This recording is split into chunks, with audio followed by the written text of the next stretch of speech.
Buckle your seatbelts because we are now officially entering the most cosmically chaotic time of the year, eclipse season.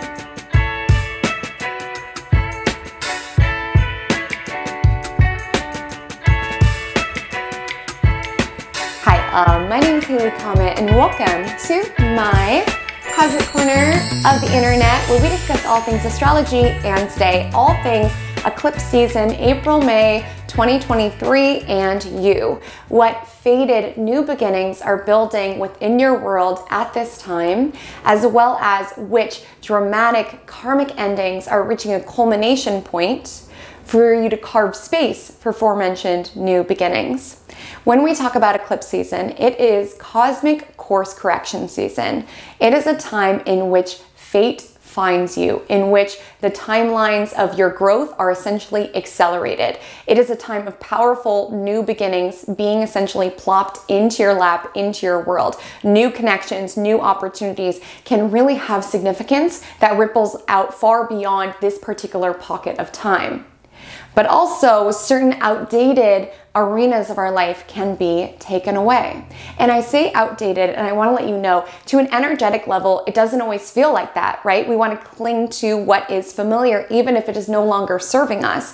But eclipses are basically a time in which the universe kind of like prompts us to take that jump, to release what is no longer serving. And sometimes when we're in the midst of it, because I'm telling you, this time of year does tend to be quite chaotic.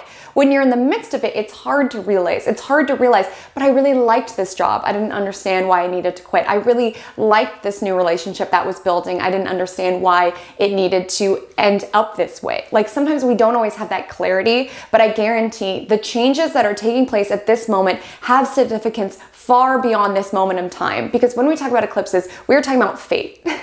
We are talking about essentially things that were meant to be put into your life and things that were meant to be taken away for the purpose of your evolution, for the purpose of you becoming the person that you were meant to be. Now, that's not always easy to take in if you find that this is a dramatic time. You're like, why am I losing friends? Why am I no longer interested in what I used to be interested in? It is a time in which we are being asked to essentially move into our future, whether we feel ready or not. And the good news is not every single person watching this video will have this really intense, tumultuous time of, meeting their soulmate and losing their job and just all of these ups and downs. Like energetically and emotionally, it can feel like a roller coaster, and certain signs and placements will be put under the microscope a little bit more. We'll dive into the specifics in a moment. Not all of us will have this very tumultuous story, but I will say there is a transformation taking place because the first eclipse in April is essentially foreshadowing the upcoming work that we will be doing for the next year and a half. So if you pay attention, you will find that there are clues to the story that you are working on, to the courage that you're being asked to have, to the initiative that you are essentially chiseling within your universe. And I'm telling you, when it comes to eclipses, we talk about fate, and there might be micro things like, oh yeah, I met that person at work, or like, oh yeah, I found that new little passion. I'm telling you, the events that transpire at this time, there is significance that ripples far beyond this moment of time. Staying aware and staying present because a brand new chapter is unfolding within your universe. Pay attention. And while we're getting a foreshadow to the themes that will be present within the next year and a half of our journey, we're also getting this culmination of the work that we have been doing for the past year and a half.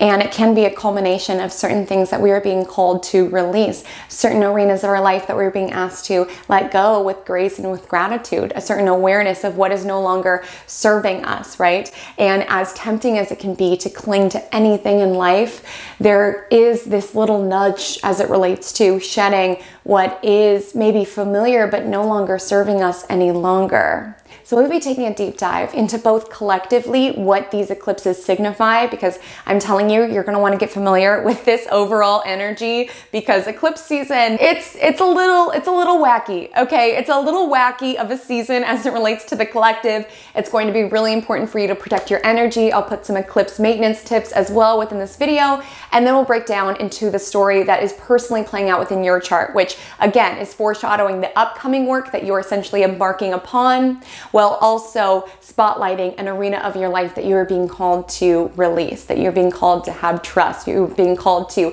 shed toxicity and destructive patterns in order to ground down into the now. We'll break it all down. Before I dive in, I just want to say, if you get any value from this video, I would so deeply appreciate hitting any of those buttons. It just truly helps me creating cosmic content. And if this is your first video that you've watched of mine, hi, my name is Haley Comet. I cover every single new and full moon, all signs on my channel, as well as a weekly horoscope series called Magic Monday to energetically check in on every week how you can co-create with the cosmos. Would love to have you if any of that content resonates with you. And without further ado, let's dive in. Collective themes with these eclipses.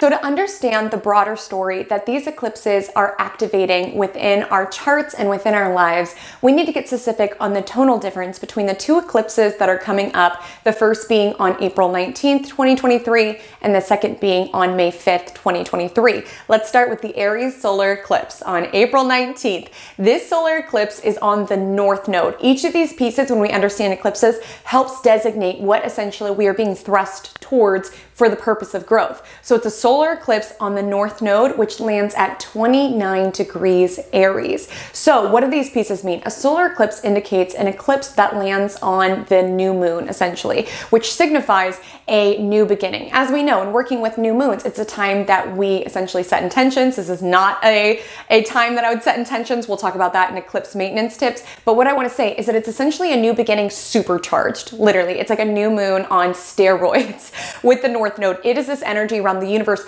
pushing us and thrusting us towards the direction of where we will experience the most growth and evolution, whether or not we feel personally ready for it or not. It's essentially a time that we are being guided and pushed towards this new paradigm. And when it relates to eclipses, solar eclipses typically signify more of a collective energy. So not only are we personally moving through this within our life and within our chart, being asked to hone in this Aries energy, right, which signifies courage and initiative, but also as it relates to society, there is a new beginning transpiring here. And solar eclipses do tend to be a little bit dramatic as it relates to the story that's playing out. So paying attention to the news that comes out around that time. And essentially with this new moon on the North Node, while things may feel chaotic, we'll get into the aspects in a moment, understanding that we are essentially writing the next chapter of our story, right? There is this new beginning that we are kind of anchoring into, both collectively as well as individually. Ready or not, here growth comes. And like I said, this eclipse is a bit subtle in its suggestion of the pathway forward. And why I say this is that there is this fascinating starting point energy imbued into this solar eclipse. Firstly, what even is an eclipse? When we say that there's an eclipse, we're essentially saying that there's a new moon or a full moon that is in proximity to the North Node or the South Node. So typically when we see an eclipse, it's in the same sign of where the North Node or the South Node is. And that's the case for the second eclipse, which is the Scorpio Lunar Eclipse. We see South Nodes in Scorpio.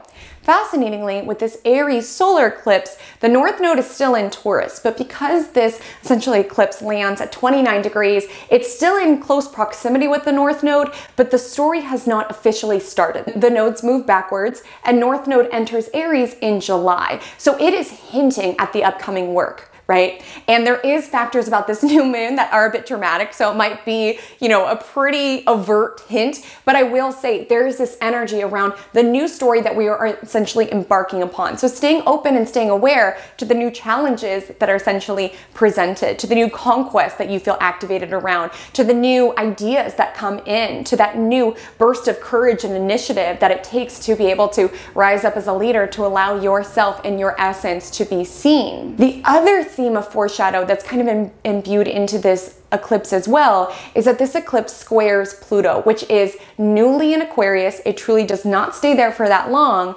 which, as we highlighted within the Pluto and Aquarius video, is essentially a story that is playing out until 2044. So it's both foreshadowing the next year and a half of what our North Node in Aries story will be, which, by the way, I have all signs deep dive if you want to see the larger story that's playing out within that. It's foreshadowing that story, right? individually and societally, as well as with the square to Pluto, it's also signifying the broader story of the new starts, new initiative, new paradigm that we are anchoring in with Pluto and Aquarius. So there's a big foreshadow energy, and there's a big urgency energy as this eclipse lands at 29 degrees, which is the anaretic degree.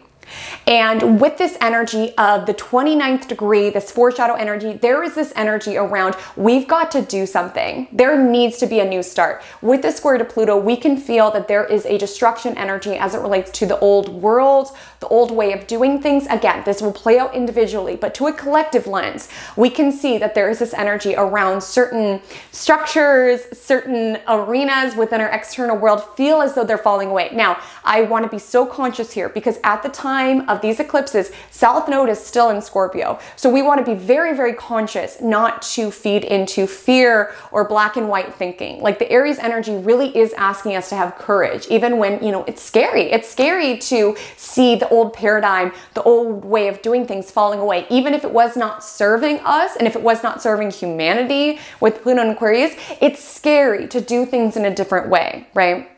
But I will say this solar eclipse is asking us for courage, right? It's asking for us to have courage as it relates to the transformations that are taking place at this moment.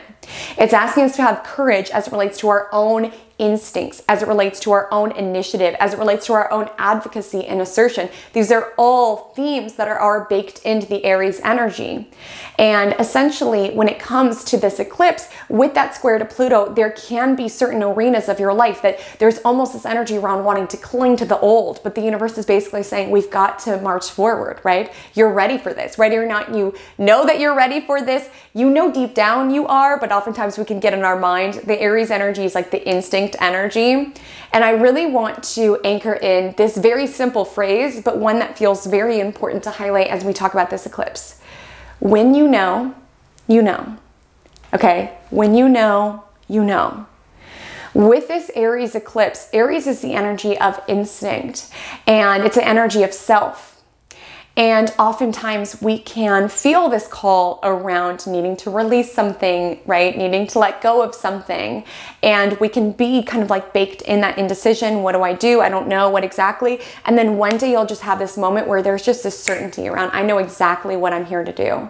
Like if you've ever had this just little nudge to just do something where you're like, I just randomly feel called to, you know, start this particular project. I randomly feel called to talk to that person. I randomly feel called. I've been unhappy in my job for like a year and I randomly feel called today to quit. It's like oftentimes we can feel transformations coming and we're like, when's it gonna come? When's it gonna come? When's it gonna come? And then one day it just feels different. I love that these eclipses land as our seasons are changing. So I'm in the northern hemisphere, so currently we are shifting into spring. Now the southern hemisphere, you guys are shifting into fall, but it's so fascinating to just observe nature and that the flowers just know that it's time to bloom. The birds just know it's time to migrate. There's this energy of understanding that all is shifting and transpiring, but just this certainty around it's time.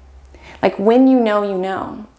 And I'm sure you've had experiences like that in your life. Like I remember for me, my last, normal job at my 9 to 5, it was like I was feeling not aligned with it. Other arenas of my life were calling me, but I was like kind of stuck in indecision around I could do this, I could do that. Other people think I should do this. But at the end of the day, with this Aries solar eclipse, it's asking, what is it that's good for you? And allowing your own instincts, your own intuition to be the loudest voice that you tune into and following it. Like I was unhappy at that job, not because anything was wrong with it, but I could just feel that my life was taking me in a different direction. And I felt that way going to work. I would be very much in my mind around, should I do this? Should I do that? I don't know what to do. And then one day it was so strange. I just felt this temperature change and I just like knew. And I just knew that my story was done. And when you feel that energy of certainty, you know. It's time to let go, or it's time to start that arena, or you're feeling that change transpiring. You can feel it in the air, just as nature knows to transition us into the new season. You know when it's time to transition your life into a new season as well. When we talk about astrology, it is both something that is very intellectual, right? Like there's degrees, there's nuances to all these pieces, but it's also something that you feel. And it feels that with this Aries solar eclipse, a lot of us are feeling that nudge, right? Around, okay, I'm really feeling called to step into this new era, into this new paradigm. And what I want to be conscious of is not being too in your head about it. You will know when it's time to essentially shift into a new position. You will know when it's time to go talk to that person. Like, it's about channeling and really tuning into that inner voice. Not everybody has your chart. Not everybody has your journey. Not everybody has your talents. Not everybody has your abilities. Not everybody has your vision. So at the end of the day, particularly with this foreshadow of North Node in Aries, which is to thine own self be true energy, you're being asked to have faith as it relates to the new beginning that you are feeling guided towards, and to allow that voice that comes from within to be the loudest voice that you listen to within your world, because it will not lead you astray. Like in that story that I just shared, it was like feeling uncertain. Then one day I was just like, it's time. And I don't know what exactly it's gonna look like, but I just know and I can feel that it is time for me. And many people around me, great intentions. I love the people in my life, but a lot of people were like, are you sure? Are you sure? Is that, you know, a wise idea? It probably was not, but I just knew. And I was trusting that. Even when my life felt murky, which again, eclipse season can feel very chaotic, I just knew there was a new beginning transpiring for me. And it's interesting because, like I said, it's a solar eclipse, which is an eclipse on the new moon, and it's on the North Node. Both signify growth, right? And this energy being in Aries, it's about initiation, it's about courage, it's about self, it's about essentially taking on this new journey. But it's a new moon wrapped up in an ending. With the square to Pluto, we're just feeling that the old paradigm, the old chapter is sort of falling away. And it can be scary, right? Like for me, just in that example I shared, like that job was comfortable. Like the past era of our life was comfortable. There are arenas of it that weren't serving me, but there's that element of comfort. And with this energy of the 29 degree, this is the anaretic degree, it imbues this eclipse with urgency. With this urgent energy of this new moon, there's this really strong call around, it's time. It's time for me. A new chapter is taking place and I'm scared. But with the North Node Aries, I'm ready. And like when I know, right? And so if you are still in that energy of confusion around, Haley, I don't know, just trusting throughout the course of this transit, the biggest piece of advice I could give you with North Node Aries is to really just hone that muscle and that essentially landline to your own intuition. With North Node Aries, no one as great of intentions as they have for you, no one knows what's best for you. And I just want you to trust around the visions that are coming through, the initiative, the new beginning that is coming through. I want you to hone that. When you know, you know. And I want you to follow that rather than overthinking it. When you feel that nudge, when you feel that instinct, like I feel with the energy of Aries, it can come through in a very bodily way, right? Just feeling that nudge around, it's time. It's time for me. This new start is transpiring. And with the square to Pluto and this 29 degree, there's an urgency around it, around you are ready for this. You are feeling called. You're feeling the temperature change. You're feeling the small nuances within your world. You're feeling that shift, right? As a season shift, you're feeling the shift into eclipse season of the new changes that are taking place. And I want you to know these are blessed new changes. Of course, the energy of Pluto, there can be this energy around the old way of doing things crumbling. Like literally, I remember at that job, I was not able to do it any longer. Like I would literally sit there and force myself, like, come on, work, do this stuff. But it was like bodily, I was almost just repelled to it. I was just like, I can't do this any longer. With the square to Pluto, there's this new start that comes through from this crumbling a way of, you know, the old way of doing things, and that can feel scary to be in that in between. But I want to let you know that this solar eclipse conjoins Jupiter. The new beginnings that are transpiring at this time are blessed. If we can follow our instincts, they are blessed. The new beginnings that you are being called to start, whether it's that new passion project, that new relationship, it is blessed. And I want you to choose where it is that you feel that sense of vitality and where it is that you feel that sense of freedom with the energy of Jupiter, where it is that you are finding a enhanced sense of meaning. It feels like this beautiful guidance into the next iteration of our life that's going to prompt more expansion, right? It's like really the energy of just knowing when your growth at a certain area of your life has stopped, right? And that also is kind of part of the square to Pluto. The North Node's still technically in Taurus, which is the earth sign. It's repotting season is this eclipse. If you don't have any plants, essentially, there comes to be a point when plants are root bound. They cannot grow any longer in their container. and it stifles their growth. There's no room. They've essentially outgrown their space. And it actually kills the plant the longer that they stay in that container. And again, there's a strong desire, especially with the nodes still in Taurus and Scorpio, to want to cling, right? Like, but this is my pot. This is my home. What do you mean I have to go to a new pot? But I'm telling you, while that transition into a new pot, into a new era feels deeply uncomfortable, it's going to facilitate your growth. It's going to challenge you and stretch you and contort you in new ways, and that is the purpose of being alive. You're root bound.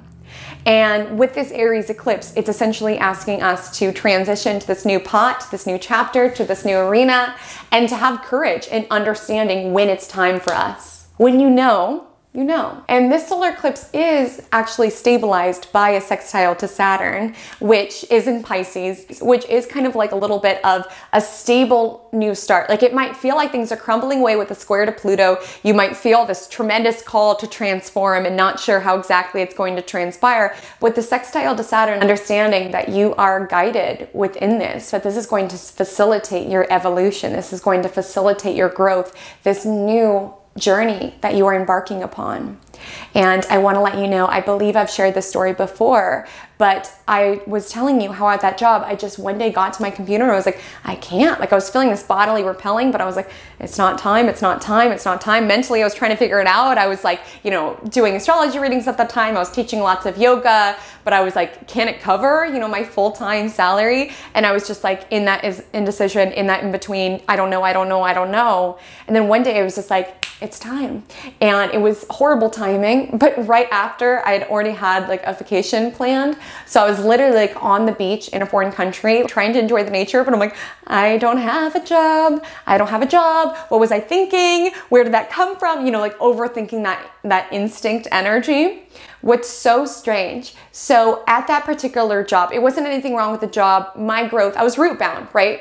I was root bound. I loved what I learned there. I loved who I worked for. My boss, who is an angel literally on this planet, I had given her my 2 weeks notice right before the trip, essentially. And she, in one of her professional network groups, the day after I gave the notice, someone had reached out looking for some marketing help. That's what my 9 to 5 was, on like a freelance basis. And my boss, without my even prompting, without me saying anything, took initiative, knew I was off, took initiative to reach out to this person and say, hi, I have this employee. She just gave 2 weeks notice. She's working on her own projects. I think she'd be a great fit. And literally put my name out there for this position. She just knew it would be perfect for me. And it was. And it's so strange because if I didn't listen to that nudge when I just had that moment where I was like, it's time. Like, I can overthink it and I can stress about it, but it's just time for me. My new chapter is starting. If I hadn't listened to that voice, you know, if I had waited just like 3 weeks after, even when I knew my time was done, even when I knew I was root bound at this job, that opportunity would have passed me by. And I don't know, you know, where I would be at this point in time. So I want you to chisel the voice of your instincts. I want you to ground yourself down. We'll talk about it in eclipse maintenance with this energy of urgency with the 29th degree and the square to Pluto. It can feel scary, and you are being asked to have courage, right? You are being asked to essentially look at this new chapter of your life with excitement, with initiative, right? It's in Aries, the first sign of the zodiac, to be excited by the new beginnings that are transpiring rather than looking backwards at what it is that you had prior. It's around looking forwards, continuing to boldly march into the future, because that's where your growth lies.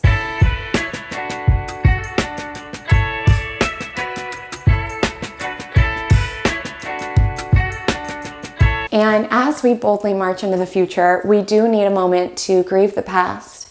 And that's what this Scorpio lunar eclipse on May 5th is signifying. This is a lunar eclipse, which is a full moon eclipse on the south node. So full moon is a culmination, and south node is essentially a point that represents releasing and shedding. And so this is a culmination of what needs to be let go. So with the first eclipse, the focus was mostly around the new beginning that you're essentially being guided towards. Perhaps some of you can feel forced into it. Like I said, it's when fate finds you. And with the square to Pluto, you could be like really pushed towards transformation and be like, can I do this, right? And with the Scorpio lunar eclipse, it is this energy around what needs to be let go.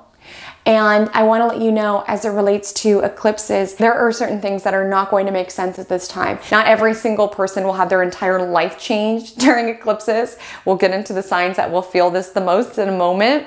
But I will say, during eclipses are the time in which there's fated entrances, right? Fated new opportunities, people coming into our life, as well as fated exits.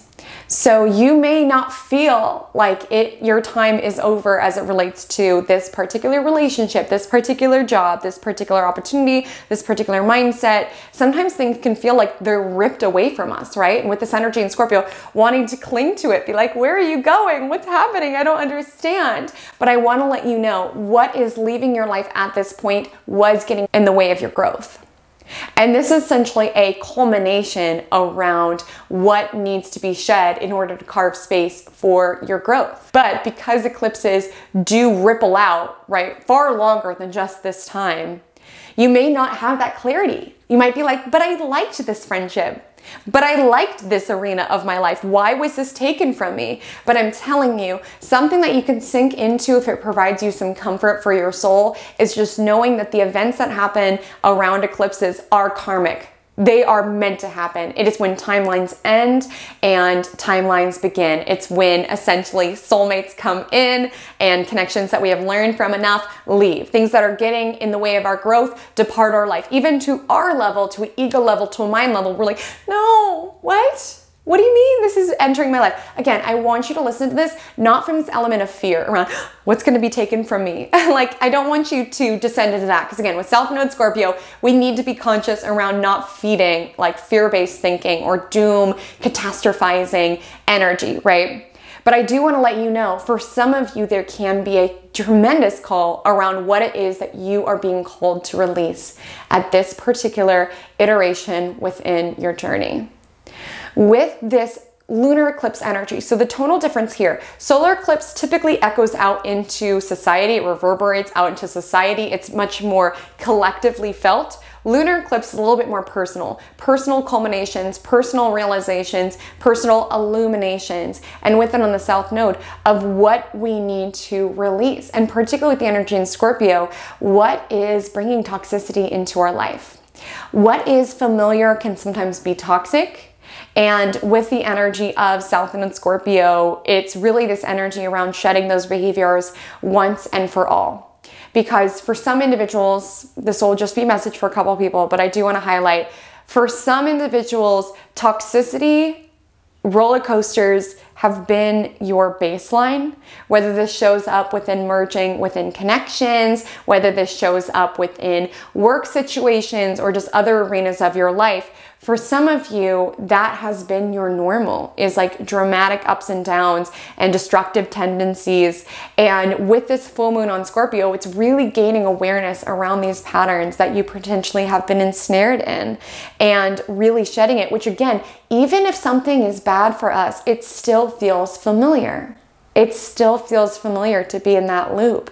And with this full moon on the South Node, it's essentially this dramatic illumination around, wow, this is not a great loop that I'm in, or this is not a great tendency, or like when I get into relationships, I just merge completely into the other person and forget about myself entirely, or like, oh wow, I have these bad habits that are really holding me back, right? Or oh wow, this connection really brings the worst out of me. There is this illumination of the destructive patterns that we have been ensnared in, destructive tendencies to merge completely and abandon ourselves, destructive tendencies to go to intensities, destructive tendencies to self-destruct or do things that are not helpful. Like again, at this moment, North Node is still in Taurus. So we're being asked to ground down into one step at a time. Like again, with the first eclipse squaring Pluto in this Scorpio lunar eclipse, there's going to be, I won't lie to you, there's going to be some fear and paranoia in the collective, okay? And we'll talk about that in eclipse maintenance tips, but what I want to say here is it's deeply important. Allow what's coming to the surface, certainly with this lunar eclipse, allow these illuminations, but it's deeply important not to identify with them. It's deeply important to continue to follow what it is that we need to personally do, to advocate, to assert. Again, that Aries solar eclipse is really to thine own self be true, trusting our instincts around what's best for us, how we are being called to share our gifts and abilities with this world, trusting our leadership, initiative, all of those things. But I want to let you know with the Scorpio lunar eclipse, there can be some fear and paranoia. And the ask is, how is it that you can be present for your own emotions? What's coming to the surface for you? Because there's a lot of data embedded in those emotions without allowing the fear energy within the collective to soak into your spirit. With this lunar eclipse on the south node, there is data that is coming up as we allow those emotions. So I'm not saying don't feel. I'm not saying you have to be totally in the Aries solar eclipse energy around just boldly marching into your new beginning. Feel it. And with the energy in Scorpio, feel it intensely, feel it strongly. This eclipse opposes Uranus, it opposes Mercury. News can be shocking. Things can come up that you weren't expecting to have ended, right? And I don't want you to descend into fear thinking right now, be like, am I gonna lose my job? Am I gonna go through a breakup? One step at a time, North Node and Taurus. Focus on this step and the next step. But I wanna let you know from a cosmic perspective, on this lunar eclipse, there can be some bad news. Okay, or unexpected news, I should say, that really shakes your foundation.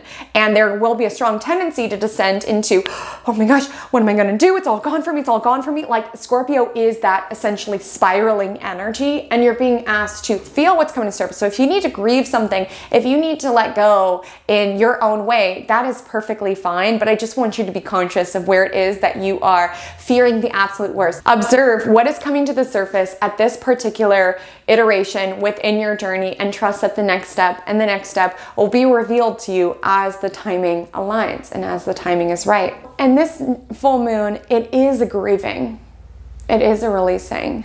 And I won't lie, it can feel heavy. Even if we know something is not good for us, it can be heavy to process and to grieve and to let go because it's familiar.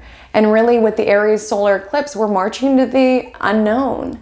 Like it's not always that, you know, you're repotted and you are thriving in your pot right away. There's an adjustment period. If you've ever moved cities, there is a grieving. While it's an exciting new beginning, it's also a grieving of your old way of living, your old friendships. You will thrive there eventually, but there is an adjustment period around missing the old way. Or if you've been through a really terrible breakup where you knew the connection was not serving you, but it's still familiar, it's still a grieving, it's still, you know, having to detox and recover from that particular relationship. I want you to be present for the emotions that come up. And this lunar eclipse opposes Mercury and Uranus, so there can be unexpected news that really shakes you emotionally, shakes you to your core. And with the Scorpio full moon, I just want you to feel these emotions entirely, because with this Scorpio lunar eclipse on the south node, it is feeling these emotions in order to shed them. Truly. It is feeling all of these arenas, feeling this grief intensely so we can just really put this chapter behind. Because as we march into the future, we need to grieve the past. And as it relates to this lunar eclipse in Scorpio, like allowing yourself to process and deeply feel at this time, because a chapter is closing. This is the final Scorpio eclipse that we will have within this nodal story. So you really are processing what you have learned as it relates to the last year and a half as this new journey embarks on, and really allowing those emotions to culminate, really allowing yourself to grieve and to release. Because like I said, even toxicity, even destructive tendencies, even relationships that you know are not good for you, or that job that you know was bringing you down, or that friendship that you know brought the worst out of you, it's still familiar and it's sad, right? Like with the energy of these fixed signs, right? With Scorpio, we want to cling towards things, we want to merge towards things. Like it can feel scary to have that depart our life. Like it can really threaten our entire foundation within our world. And while we're being asked to have courage, it's safe to cry at this time. Like it's safe to feel, it's safe to grieve what is being let go, what new beginnings are transpiring, and wrapping up this entire year and a half of essentially stories and experience and intel. And I want to let you know, even though we will have a Taurus lunar eclipse in the fall time here in the Northern Springtime for you all in the southern, we will have another eclipse in the Taurus Scorpio axis essentially, but this is the final time that there will be a Scorpio eclipse, right? And so we are wrapping up a story here, and it might be a little dramatic, right? It might be a little dramatic. It might be very apparent, especially with this opposite to Mercury. We might get a message, whether it's from our own instincts, whether it's from somebody else, it's opposing Uranus. There might be something unexpected that makes it very clear. This is what you are releasing. This is what the last year and a half has been trying to get you to release. That is not healthy. That is not grounding. That is not stable. And I'm not saying you need to, wear your happy face and be like, Aries Solar Eclipse. I'm just going to be courageous all of the time. Feel what's coming up. Feel what you're letting go of. Feel how it is that these arenas of your life are no longer serving. Feel how you are letting go of these tendencies, even if they're familiar. Feeling how it comes up, because again, some of you are releasing destructive jobs during this time, destructive relationships during this time, toxic patterns that you've been ensnared in, bad habits. Some of you are releasing old mental stories that you've been stuck in, right? There's just this energy around essentially shedding what we have been using to self-destruct and choosing to build instead. That was really the overall story of North Node Taurus. Of course, you can get more information by checking out the North Node in Taurus, South Node in Scorpio. So that story is ending. The North Node Aries is beginning. But essentially with this lunar eclipse in Scorpio, it's basically like pop quiz time. Have you been doing the work? Are you releasing what is no longer serving you? Even if it was familiar, even if it's scary, like it's important with the energy in Scorpio, there can be a tendency towards doom and clinging and fear, right? And it's just really important. Feel all of it, but understand that particular chapter is, is being released. Like, if you have left a toxic relationship, even when something's destructive, it doesn't make it hurt any less. You still have good memories peppered in there. Even when it relates to, transitioning to a new era of your life, there's still emotions that need to be processed. Even if mentally that this is going to be a healthier environment for you, there is a tendency to cling. Even if it's stories within yourself, it's like, it's scary to be courageous. It's scary to align ourselves to the person that we are transforming into, who has courage, who follows their instincts, which again, the news story is guiding us towards. But there's just this final quiz around, have you been doing the work around shedding what is essentially destructive within your world? The energy of Scorpio. I'm not saying Scorpio by and large is a destructive sign, if any Scorpio signs are listening, but there is this energy around, merging, sometimes, lacking boundaries, going very deep into things, which again is a beautiful quality as it relates to our Scorpions out there. But whenever we talk about something on the South Node, there's this kind of the shadow side of that sign is being highlighted at this time. So asking yourself around this lunar eclipse, what am I grieving? What am I letting go? Maybe it's even a past iteration of yourself. That can also be a grieving. There were times that I miss that girl who, worked at that 9 to 5. There were certain comforts that were available there. There was a certain excitement around building someone else's vision rather than being tasked with the responsibility of building my own, right? And you can grieve something without going back to it. You can grieve the past while continuing to build the future, and that is the ask of the Scorpio lunar eclipse. And you are so supported at this time. You are so supported at this time. I guarantee if there is something that you are letting go of this eclipse season, I guarantee it's carving space for the exciting new beginning that is transpiring at this time. And I want you to continually choose growth. Feel what's coming to the surface, but choose growth. And you are supported in this because the Scorpio lunar eclipse trines its ruler, which is Mars in Cancer. So it is this energy around understanding where it is that we need to safeguard what is sacred to us. That's really Mars in Cancer, where it is that we need to be fierce in order to be soft, where it is that we need to, let go, set boundaries in order to protect what is nurturing and what is dear to us. So it doesn't make it hurt any less. So grieve, feel, release, do what it is that you need to do to keep peace within your mind and within your heart as you embark upon this transition. But understand you are supported by the universe in shedding this. And when it relates to this lunar eclipse being trined by Mars, you are supported in having the courage in order to protect what is near and dear to you, right? You are being essentially asked to take care of yourself, be a steward of your own potential, and observe where it is that you are leaking out your energy into bad habits, destructive relationships, toxic cycles that you have been in. Cancel.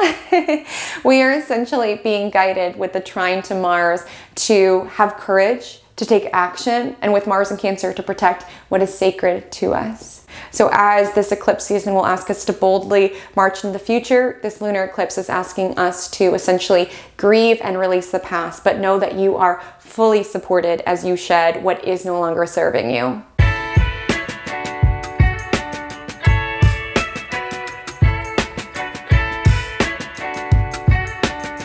So not all eclipses are built equally, and thank goodness for that, because you know that when you have eclipses in your sign aspecting your planets, things get a bit turbulent, okay? It is like being on a cosmic roller coaster. So what are the placements that are going to be really spotlighted with these particular eclipses? So for the Aries Solar Eclipse on April 19th, 2023, the placements that will most intensely feel this call for a transformative new beginning are my cardinal placements. So that is my Aries loves, my Cancer loves, my Libra loves, and my Capricorn loves, particularly if you see a personal placement or angle. So that is if you see your sun sign, your moon sign, your Mercury sign, your Venus or your Mars, or your ascendant, your midheaven, your descendant, your IC, any of those angles or those personal planets, generational planets less so, it's more so collective, but personally, if you see one of those angles or one of those signs is between 19 to 29 degrees in those cardinal signs, Aries, Cancer, Libra, Capricorn, you will really feel this call to initiate, to take action around your new start. And I will let you know, you guys are the main characters of the upcoming nodal story of North Node in Aries. Now, those are not the only placements that are being highlighted with this eclipse. Fixed loves, you're not off the hook yet. You guys have been doing a ton of work, okay? A ton of work this past year and a half. You guys are almost to the other side of it. But with this eclipse, my early fixed loves. So if you have fixed placements, so that is, again, ascendant, IC, descendant, midheaven, or sun, moon, Mercury, Venus, or Mars, between 0 to 9 degrees, Taurus, Leo, Scorpio, Aquarius, you will also be prompted at this time towards powerful new beginnings transpiring at this time. And I do want to make a note, I do use pretty large orbs. Other astrologers may feel differently on the wide orb that I cast, but that's the placements that will feel the first eclipse the most intensely as it relates to their personal life. Now, the lunar eclipse on May 5th, my fixed loves, this one is about you guys, okay? You are really, really under a microscope and doing the work of shedding and releasing the past chapter. And particularly the fixed personal placements and angles between 4 degrees, so 4 degrees Taurus, Leo, Scorpio, and Aquarius, and 24 degrees Taurus, Leo, Scorpio, Aquarius. And you guys will really be feeling this call to shed, to release, to grieve. And your guys' story is almost wrapped up. And if you are not part of the degrees that I listed, I'm not saying this won't be a transformative time for you. Like, eclipses can be very powerful, but if it's not directly impacting your chart, it's a little more subtle.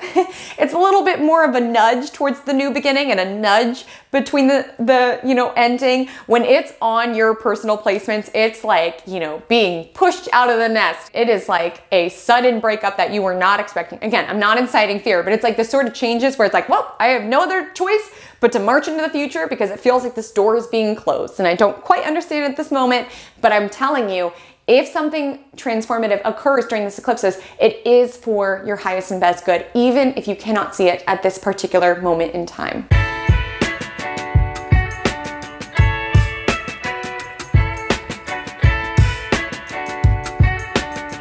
So let's talk eclipse maintenance tips. So if you listen to my moon forecast, new moon, full moon, all signs forecast, you know I typically share ritual suggestions. Now, this is a very controversial topic within the astrological community, but I want to let you know that in terms of my personal practice, I do not recommend doing rituals around eclipses. And the reason is this.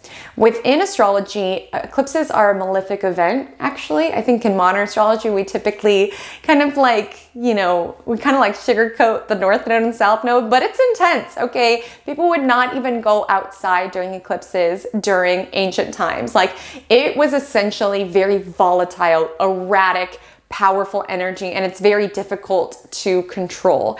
And what I've always been taught around eclipses is basically, you know, traditionally it was the time that the gods gave things and took things away, right? Which is why we tend to feel these really up and down chaotic events around, wow, this new person came into my life, but this old person departed my life. Like, it's basically when timelines are beginning and timelines are ending. Like, your work growing with this person is done, so we're gonna take that person from your life, and you have this new, essentially, side quest around this new individual that's entering your life. It's a time in which fate finds us, and it's a time in which it's out of our hands, my love. When it relates to the solar eclipse, we typically use new moons for manifesting. I would not manifest with this eclipse. This is a time that the universe is manifesting for you. Basically, it's giving you what it is that you need, even if you do not understand it at this particular moment, how this is leading you to where it is that you need to go.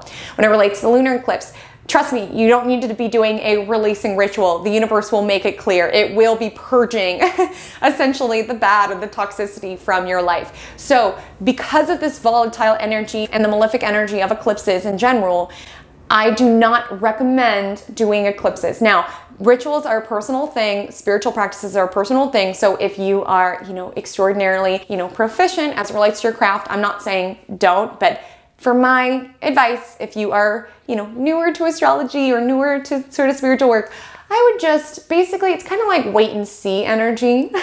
I like to think of it. It's basically time to say, kind of take a step back, protect your energy, and just observe what comes up. What's coming in, what's coming out. The universe will make it clear, the changes that are transpiring. We do not need to meddle. We do not need to get involved. It's very erratic. It's very volatile. It's difficult to control.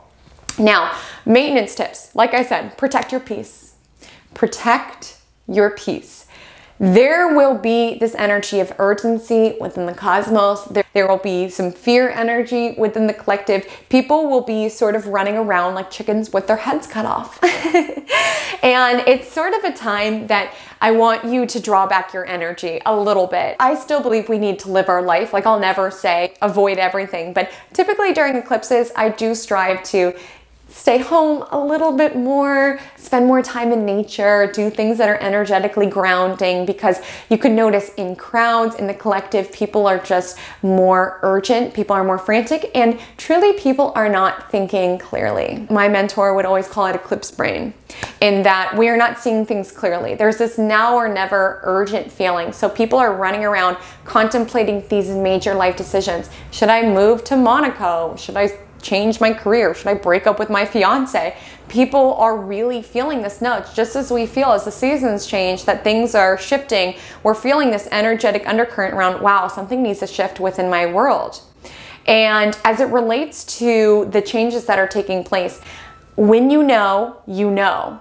Not everybody who is feeling these little stirs, essentially, of I've got to move, I've got to change something, should at this time. We are not seeing it clearly. Like, if you are being eclipsed, you will know. That's when these changes are kind of thrust upon you. Like, you just have that certainty around, this is what I'm meant to do. But if you're still feeling like something needs to change, but I don't know what, ground down. Allow the universe to show you where it wants you to change. Like, I'm telling you, you will see the world differently after these eclipses. Like, it's important to mention, with these eclipses, Mercury will be retrograde, right? So if you're not being thrust into changes, and I'm telling you, you will know. Like, that's why I really want that to be your mantra. When you know, you know. When I know, I know. There's just this certainty. If you felt it before, I want you to chisel that, okay? If you're still feeling like, what do I need to do? What do I need to do? I need to change something. Like, if it doesn't feel grounded, if it doesn't feel certain, it might not be the time. Like with Mercury retrograde, observe the data. The universe is showing you what's not serving. It's showing you where your new beginning is. But wait for that clarity. Wait for that moment when you're like, okay, now it's time. Because it's not that everybody needs to move and break up and find their life partner at this time. There's a powerful story taking place. But when you know, you know. If you don't know, it might not be your time. Use what's coming up as data. And oftentimes, because there's this lack of clarity, people are more urgent, they're more short with you, they're more frustrated. People are essentially not as grounded. And so that's also why it's a powerful time to sort of draw your energy back. Just be like, okay, I'm just gonna do me, protect my energy, observe what the cosmos are bringing to the surface, and protect your peace, really, is the ask here. So draw back your energy, protect your peace, and not everybody will be eclipsed. And when I say eclipse, that's when a major major change is thrust upon you. Like there is no other option. Like it's time to show up, right? Not everybody will be. If you are not, be that grounding force for those in your life who may be contemplating some major shifts. Have grace with others, have grace with yourself. People can be shorter with you at the grocery store. People can be more frustrated on the road. Everybody has their own eclipse story playing out, right? And just having a little bit more patience. It'll be hard with the Aries energy in the first eclipse, but having a little bit more patience and a little bit more understanding with others as they might be going through a really dramatic eclipse story. Like I'm telling you, it's basically, you know, it's basically the time that major shifts are essentially being thrust upon, which can make us feel very chaotic and very out of control. And as I highlighted, there can be a lot of fear or paranoia within the collective, right? And so just deeply important to essentially ground down into what is providing you peace within this particular iteration, within this particular moment. And to, if you're not going through these shifts, to be there for your loved ones who may be contemplating some major shifts, right? And I do want you to stay present and stay open. And really, because this is energy that continues to reverberate out really into the next 6 months, I want you to stay aware. Like I deeply recommend journaling, like with Mercury retrograde, deeply recommend journaling, paying attention, because I'm telling you, sometimes micro things come up that you don't realize is so important for your journey. And then it's like, oh, like, you know, I just casually met that person. It happened to be around an eclipse. And then I found, you know, 6 months later, we started a relationship. Like little things, little hints, little messages that come out, little pieces of advice, little connections that you meet, little fights that you have, pieces within the news, right? There can be deeper meaning that's going to reverberate out into the future. Staying aware, staying present, staying journaling on it without feeding that fear, paranoia energy, which is going to be baked into this time. There could be this really, really chaotic energy, and it's just deeply important. Stay informed in the ways that you want to, but understand that we need to unplug sometimes, and particularly unplug energetically. Like the first eclipses happen in, well, it's Aries season, of course, and the second happened while it's Taurus season. And both of these signs I find are pretty gifted around being able to draw back to their own experience, right? Like Aries is the first sign in the zodiac, Taurus is the second. These are signs that are concerned with, you know, self with Aries and Taurus with accumulation, amongst other things. But why I want to highlight that is because it's safe for you to focus on yourself at this time. It is not selfish to focus on yourself at this time, to just stay grounded and stay present and do what it is that you need to. If you're finding that reading all of the news is bumming you out, give yourself limits. Make sure you're doing what it is that you need to do within this world. If a lot of your friends are coming to you for advice, that's amazing. You're such a great friend. But I also want you to exert boundaries to ensure that you also have energy to show up for where it is that you are. It's okay to be selfish during this time because the collective is going to be a little bit fearful. It's going to be a little bit paranoid. And it's really important that you are able to keep peace within your heart and within your mind in order to guide and to lead in the ways that you feel called.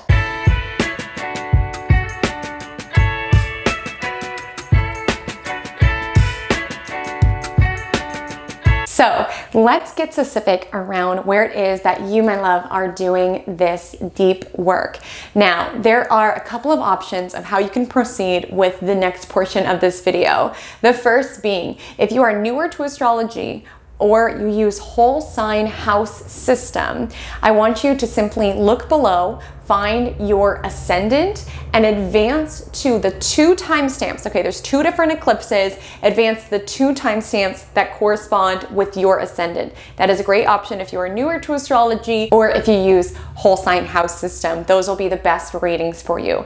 If you use Placidus, I do as well, which is why I always give these forecasts in terms of houses, because it does get specific around where exactly it lands within your chart. It is a little bit more complex, so I give you full permission to just utilize the ascendant sign way, but I will guide you through a tutorial around how you can find where exactly these lunations, these eclipses land within your chart. So firstly, what you want to do is pull up your circle chart within astro.com. I'm showing it on screen to guide you through. So for the first eclipse, so the Aries Solar Eclipse on April 19th, 2023, this lands at 29 degrees Aries. So what we want to do is we want to find the Aries territory of the chart. On the outer ring, it'll be a red symbol. It looks like this. I'm currently circling it. This is the Aries territory. And we want to find where Aries ends. And to find where Aries ends, we need to see where Taurus begins. So Taurus is the green symbol that is right next to it.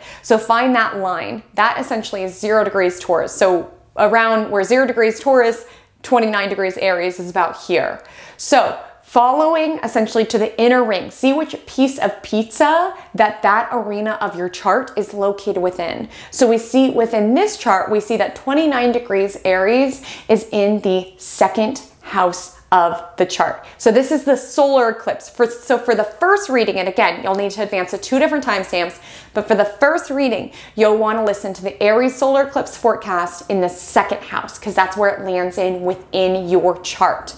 Now, the second eclipse lands at 14 degrees Scorpio. So for this, you'll want to find the Scorpio territory of your chart. It looks like this. It's blue in astro.com, and find about halfway through that, and that's where 14 degrees Scorpio will be. To get specific, you can find the portion of Scorpio that borders Libra, so the like yellow orange color that looks like this. Find where Libra ends. That's where Scorpio begins. This is 0 degrees. It goes 5 degrees, 10 degrees, 15 degrees. Since this eclipse lands at 14, we know wherever that little increment that designates 15 is, we know that the eclipse lands around this territory. So we see within this chart that the Scorpio lunar eclipse lands within the 8th house. So we would go ahead and advance to that particular timestamp. So Scorpio lunar eclipse within the 8th house, and listen to that reading. So again, to recap, you'll need to listen to 2 readings. That's the Placidus way. If you ever need to get specific, you can't really tell on where exactly one house ends, one house begins,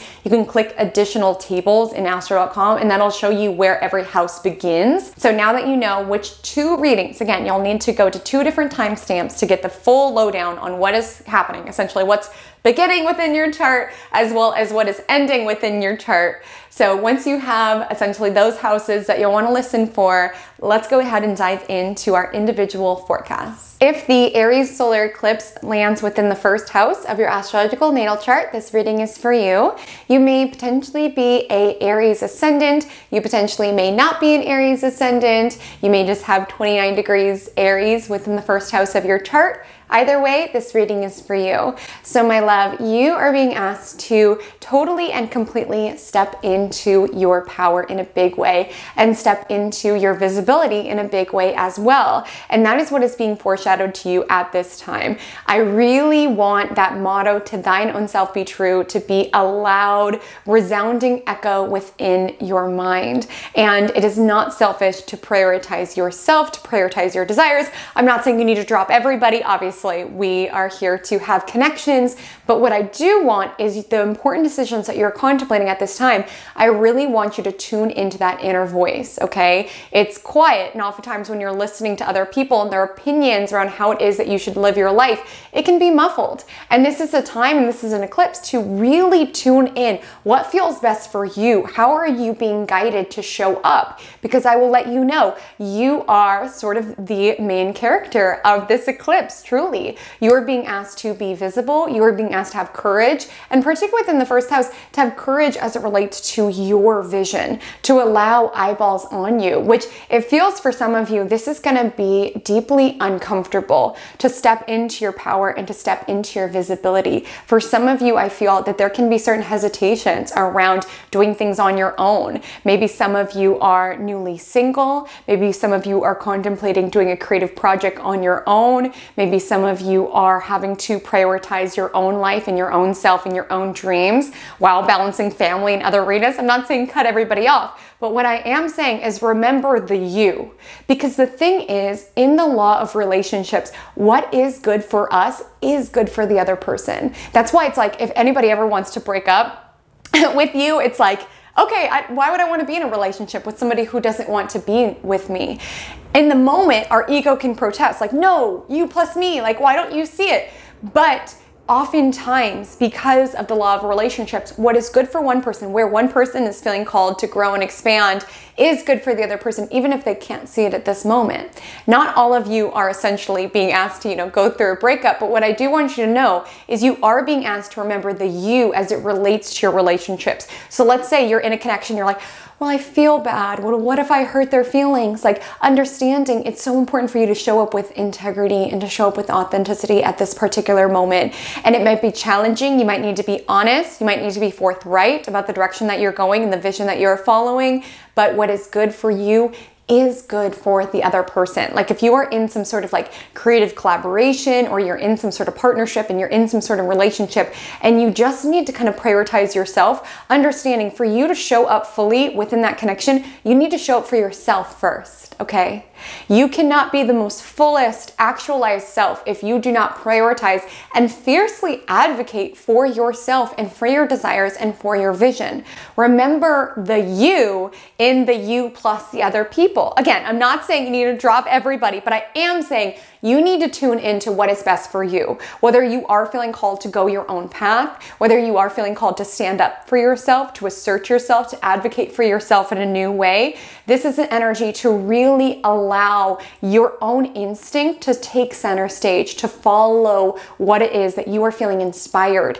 And with this solar eclipse, you might feel a little scared, and that's okay. It's not always easy, you know, when it comes to leaders and people that we admire and entrepreneurs. You might be like, well, they're always confident. They always are like that. No, so many people have no clue what they are doing, truly, but they show up, right, with their head held high. They allow themselves, their talents, their essence to be visible. Even if internally they're in shambles or not quite sure, you just need to lead with the energy of confidence and with courage, and I guarantee, like, it will come. Like, the thing about confidence is no one can tell if you have it or not. I think that's a quote from Euphoria, but it is true. As it relates to this energy in your first house, you are being asked to be visible, to put yourself out there and to follow your own instincts, even if other people don't quite understand the vision at this moment. Okay, and that's hard. That's what being a leader is all about. Some of you are going to be called to essentially initiate in a brand new way. Some of you are being called to trust your ideas, trust your leadership ability. And truly, because first house has to do with our physical appearance, some of you are being guided to essentially prioritize your physical fitness. I'm feeling deeply for a lot of you, there can be this energy around, okay, you know, I'm a mom to all these people, and I'm an employer for these people. Like, I have all of these things that I do for other people. What do I do for myself? Some of you could stand to be a little bit more selfish, and this solar eclipse is about a new start around prioritizing yourself, understanding you are the focal point of your universe. If you are not taking care of you, you cannot show up for everything else. And I know it's so cliche, and I know we hear it over and over again, but seriously, I'm feeling strongly that a lot of you need to prioritize your physical vessel, and some of you need to prioritize the you, right? Some of you are carving out your identity at this time. You might be feeling at times when it comes to having an eclipse in your first house, you might have some questions around, who am I, right? And really, it's not about necessarily finding yourself, but with the energy of Aries, it's about creating yourself, right? Following this particular passion and this piece and pushing yourself in this way and taking on this challenge and this conquest. And I feel for some of you, you're conquering your fear of failure. Maybe some of you don't put yourself out there because you feel like then other people will see you, fail. And that feels devastating. But the energy of Aries is to fall in love with the process of trying, to fall in love with the process, even if it is somewhat public, right? Within the first house, it's things that are very clear to see. Even if it is somewhat embarrassing, nobody's thinking about it as much as you are, and you owe it to yourself to flesh out every ounce of your talent, of your potential. And this eclipse is essentially nudging you within the direction, and it's a blessed new start. That's why I want you to follow it. You have Jupiter on this eclipse, which likely is in your first house, which is this energy around having this beautiful blooming of your own identity, of feeling more confident. Perhaps some of you are feeling more confident in your physical appearance. Maybe getting more physical is making you feel better about yourself. Maybe some of you are carving out your physical style. Maybe some of you are doing some major perspective work on how it is that you see yourself. But essentially, you are being asked to step into your authenticity, step into your visibility, and step into your identity, both in how it's showing up at this particular step in the journey, as well as the higher version of yourself that you are essentially co-creating at this time. If the Scorpio lunar eclipse lands within the 8th house of your astrological natal chart, this reading is for you. You may potentially be an Aries ascendant, but not always. So make sure to listen to the reading of wherever you have 14 degrees Scorpio to attune to the dynamics of the Scorpio lunar eclipse. So for you, my love, you are in this state of grieving. Now, some of you are in this state of grieving for major losses that have transpired within your world, some of which could have shook you to your core. I'm not putting anything out there. I'm not instilling fear. I'm not saying you're going to lose anybody, but some of you, this can be a time of like physical grieving of individuals who are no longer with us on this planet. Some of you, the grieving is more so around a certain era, right? Because for a lot of you, you'll either have the solar eclipse in your 2nd house and in your 1st house, which is around, prioritizing your own self-esteem, prioritizing what is very physical, what is very visible to other people. And with this lunar eclipse here, there can be a grieving, like this powerful new beginning is starting for you. And there can be certain iterations around, wow, I'm feeling stretched and challenged in these new ways. I'm feeling more confident in these ways, but there are parts of the past version of myself that I miss. There's parts of my prior iteration of who I am that I miss. And that is absolutely normal. Like, life really is about the receiving and the grieving. And this is sort of energy to allow yourself to release, truly, to allow yourself to shed the prior iterations of yourself. You can feel it, right? You can feel all of the pieces of how that particular iteration of yourself you miss. Does anybody else ever feel that? You think about prior versions of yourself and I was like, and you're like, oh, I don't want to go back to that era, but there are parts of myself I miss within that. And with this energy, it's just really about shedding what you're letting go of, truly, to an esoteric level, to a literal level. Some of you are essentially shedding this energy that you need other people to validate you or to support you. Truly, with where the nodes are located within your chart at this time, there is this powerful beginning around self-sufficiency and around self. You are learning to rely on yourself in new ways, some of which may feel wholly unfamiliar to you. And with this lunar eclipse in Scorpio, some of you, not all, but some of you have some codependent tendencies, whether it shows up within like relationships, needing their validation when it comes to your activities. Maybe some of you have been dependent on somebody else supporting you, your spouse, your parents, something of that nature. Again, I'm not saying anything scary here, but with this lunar eclipse, it can be this divine recognition around, wow, I've outgrown the need for this. And that's amazing. And it can feel scary not to necessarily feel that support from other individuals, but you are being guided to essentially prioritize yourself, your vision, your self-sufficiency, your independence, which is a powerful place to be in. So maybe for some of you, it's taking place around you've been in marriage and you haven't been working. And maybe around this time, you're starting to feel this divine kind of nudge that you are feeling inclined to go back into the workforce and build your own bank account. Maybe for some of you, it's just shedding this energy around needing other people's approval. For some of you, you are being asked to interact with the world very physically. Like, I do feel strongly, some of you are starting businesses, you're working on a new monetary project, you're doing something that's a little bit more physical and grounding, and some of you are shedding sort of like destructive deep diving habits that some of you have. This won't be a message for everybody, but I feel for some of you, there is this shedding around, fearing the worst. Maybe some of you didn't even think that you would make it this long. It's truly, I feel like some of you are really going through something or getting to the other side of a really transformative period. And some of you are essentially shedding this energy around constantly fearing the worst or constantly feeling like, why would I plan for my future when I feel like it's not going to happen for me? Like, a lot of you have been operating, I don't want to say fight or flight, but I want to say it's like almost like in doom thinking. Like, everything felt really, really intense and it didn't make make sense to kind of build things in a physical way, because you would sort of spiral around the worst case scenario and it felt like that wouldn't, show up for you. You are being asked to grab your life by the horns at this moment and shed where it is that comes to being. Maybe it's like when you read too much news, you notice that you start spiraling. Maybe it's when you contemplate the people that you've lost within your life that you're like, what's the point of living? You are being asked to show up for life, okay?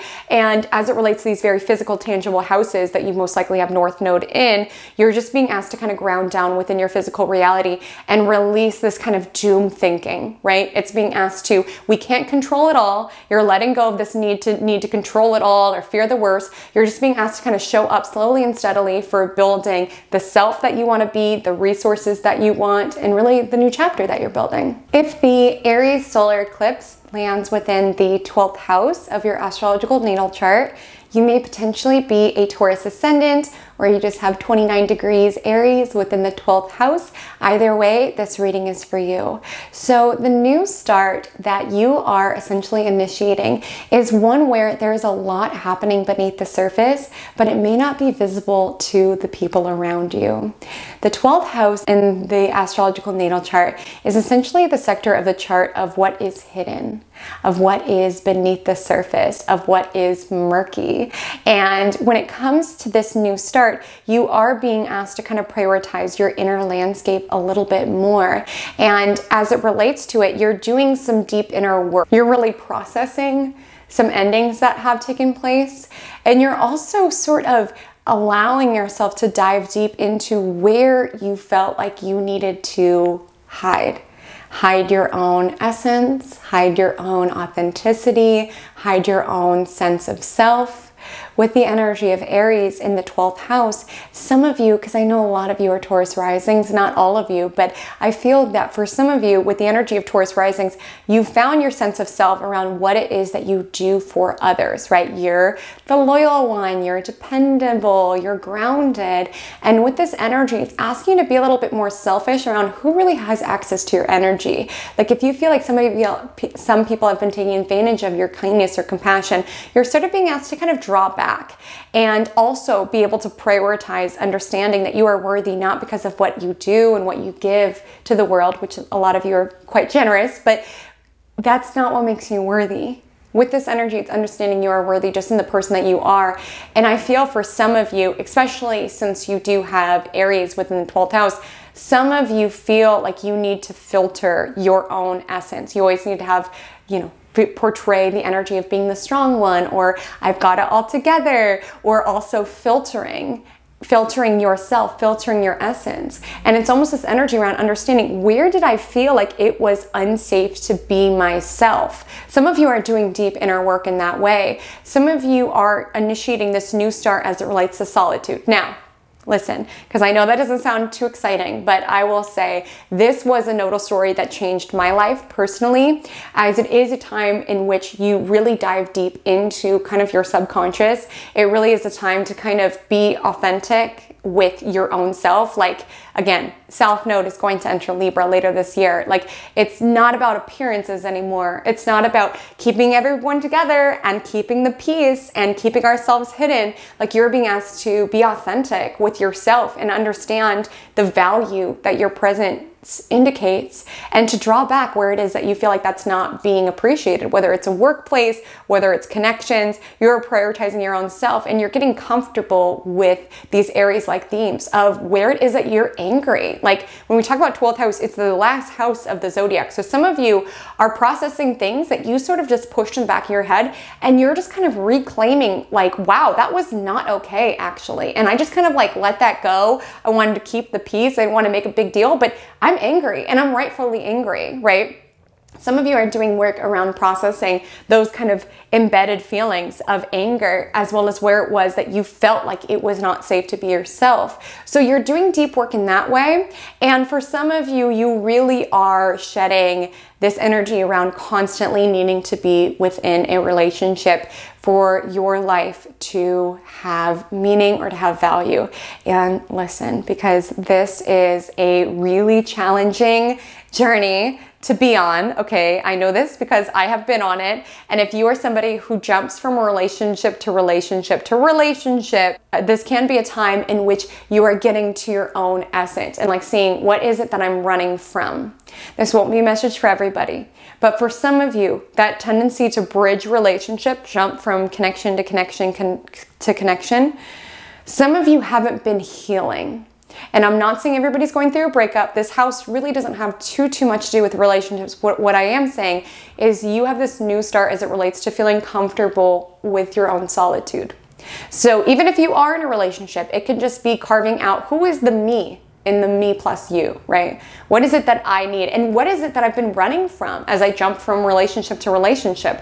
When you bridge relationships, oftentimes you can mask the healing of the prior relationship with the excitement of the new one that you're embarking upon. And I will tell you, because this is how this nodal story played out for me, it doesn't go away. So it was fascinating. When I broke this cycle around just jumping from relationship to relationship to relationship, and I was intentionally single during this time, I was grieving all of those relationships. I was grieving even that first relationship because I had never healed. I'd never processed. I was just running, looking for that thrill of connection and running from myself and running from the healing that was taking place. For some of you, that's not the story. Maybe it's playing out as it relates to, you know, jumping from friendship to friendship or never wanting to be alone, or maybe it has to do with workplace dynamics. But what I will say is whether you are in a relationship or you are on your own, with this solar eclipse here, it is an energy around prioritizing space within your life.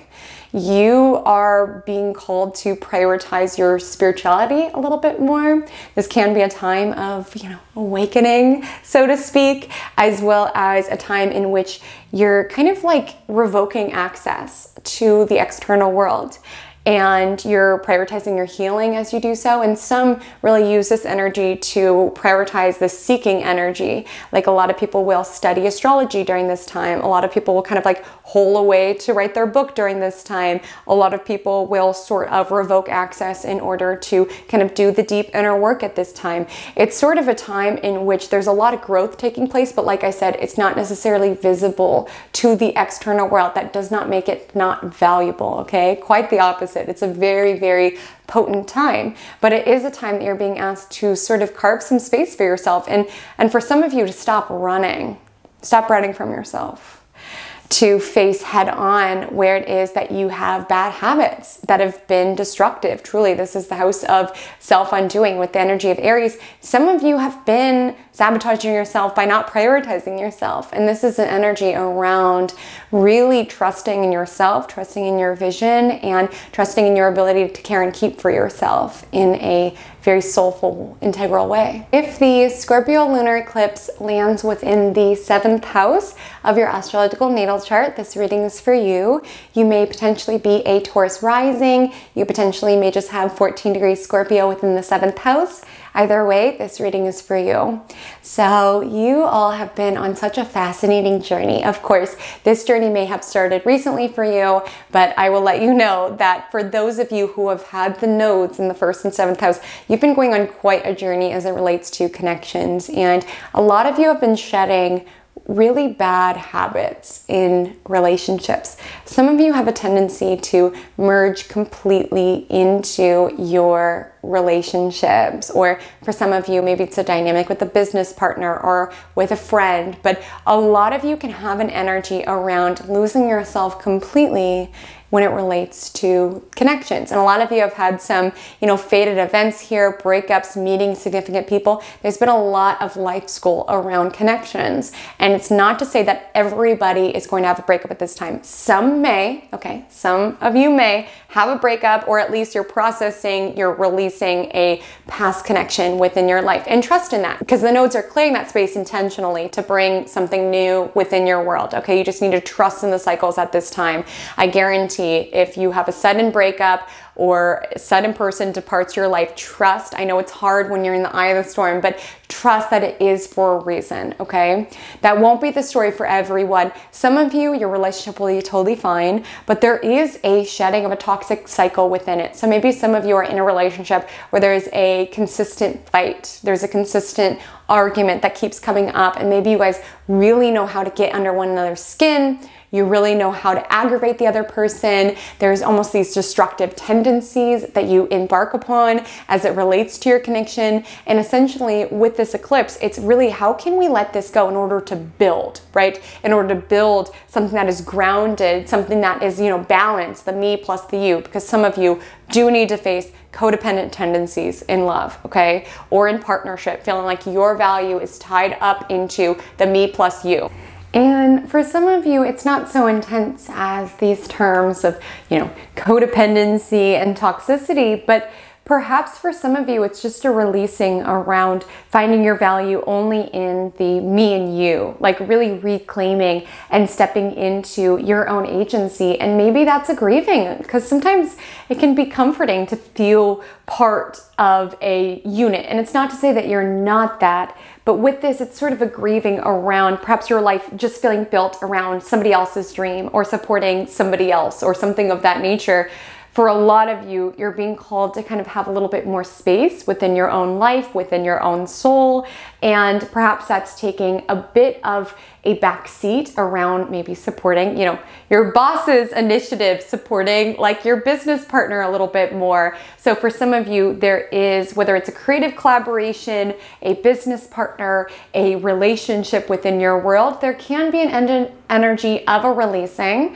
There can be some restlessness stirring with this eclipse because it does oppose Mercury and Uranus around you feeling called to have to break the news or have to go a different way within your life. But I just want you to trust in the evolution, okay? Trust in where it is that you are feeling called to, set boundaries, where it is that you're feeling called to reclaim your own agency as it relates to your relationships, where it is that you're feeling called to support your relationships by closing a certain chapter, where you're feeling called to support your soul by really grieving and healing from past partnerships and past toxic habits that brought those connections down, in order to really be able to relate in a more healthy way, because we can't relate to others if we are not prioritizing our own integrity, our own agency, our own innovation, right, with the opposition to Mercury and Uranus. So trust in the culminations that are taking place at this time.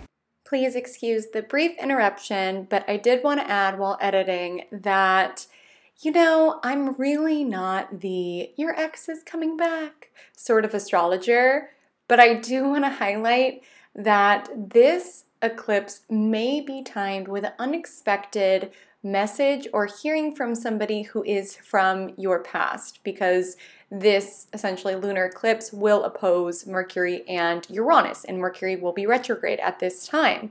And all I want to say is that sometimes we do get tested when it comes to the growth that we are doing. So if you do hear from somebody, it is not me saying that you have full permission to, jump back into those perhaps destructive patterns, right? Like there really is an ask around, are you choosing who it is that you are evolving into, or are you choosing who it is that you were? Because maybe within that connection, there were dynamics of it that felt familiar. And I will say, sometimes the universe tests us to see if we are really ready to step into our higher version, to step into a new cycle, whether or not that pulls in relationships, one-to-one contacts, what have you. So I just want to say that you can hear from someone unexpected around this time, and really asking yourself, did this connection bring the best out of me? Are we slipping back into past patterns if we were to reunite? This is not me giving you your cosmic permission slip to jump back with that person, but I just wanted to prep you, whether you run into someone from the past or just contemplate someone from the past, there is this energy around really fully ending a chapter, but you might be kind of tested by the universe to see if you're really ready to let it go. If the Aries solar eclipse lands within the 11th house of your astrological natal chart, this reading is for you. You may potentially be a Gemini ascendant. You potentially may just have 29 degrees within in your 11th house. Either way, this reading is for you. The powerful new beginning that is transpiring at this time is around the building of your dreams, the building of your future.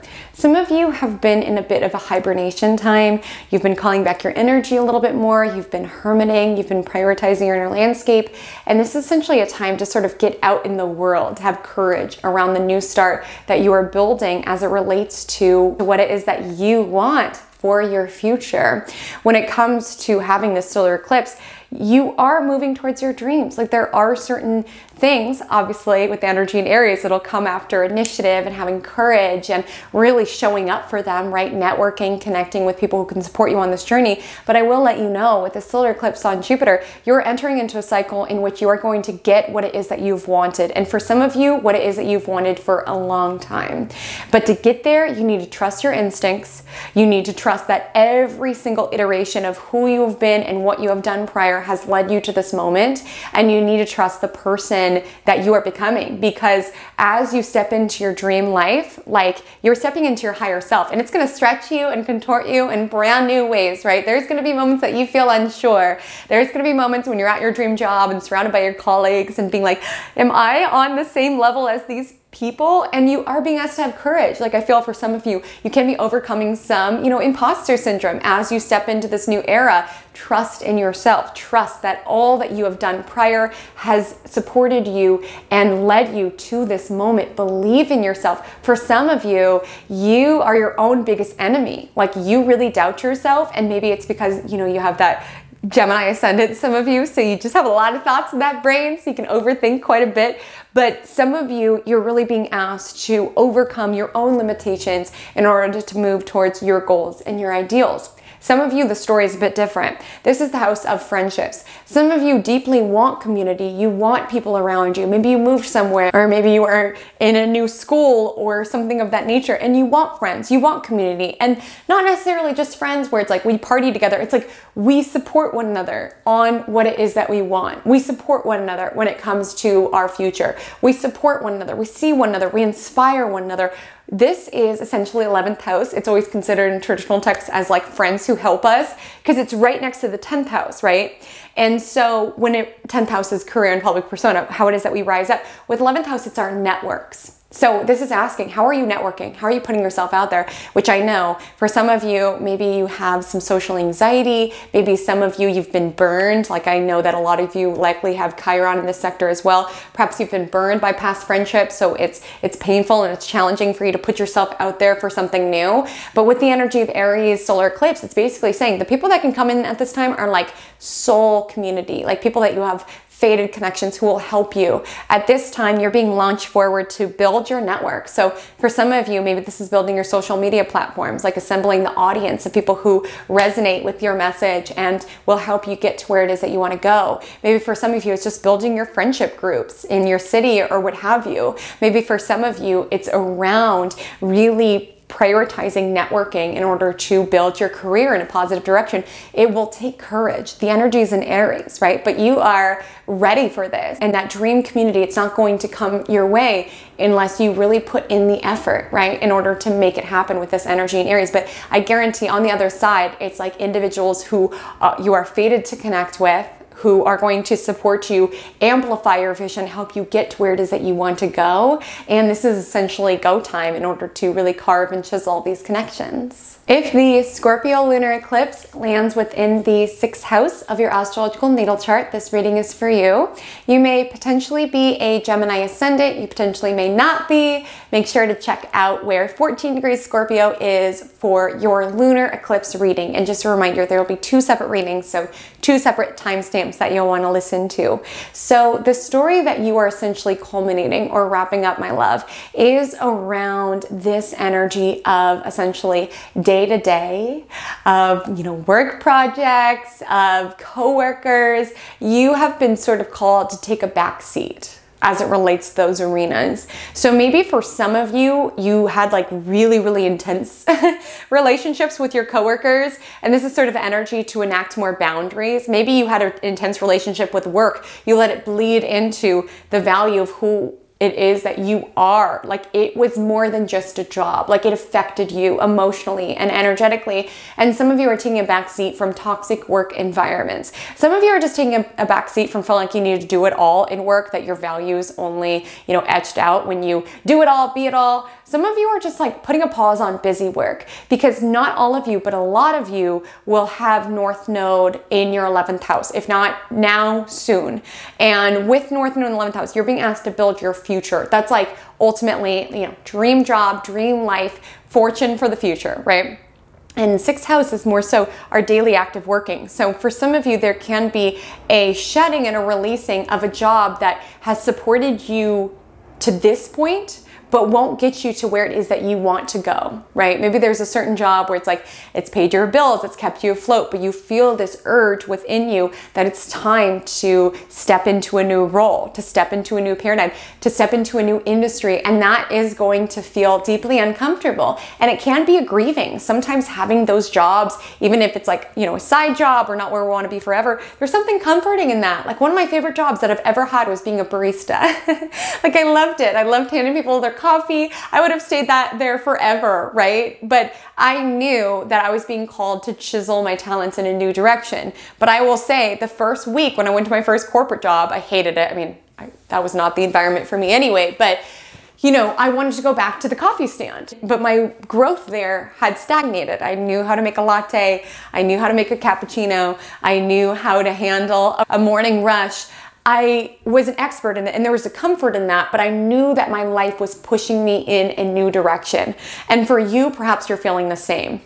Some of you, this story is more so around health. Maybe some of you had a health scare and there was an illumination of that. Perhaps some of you are shedding some hypochondria, like constantly going to WebMD, fearing the worst, going to excess around, what if this mole turns into something? Like, you're just being asked to like ground down into building your future rather than trying to control every arena of your life. And for some of you, perhaps you're just shedding a particular routine that you had. Some of you are shedding this energy around constantly being accessible to every single person. Not everybody who asks for your energy deserves it.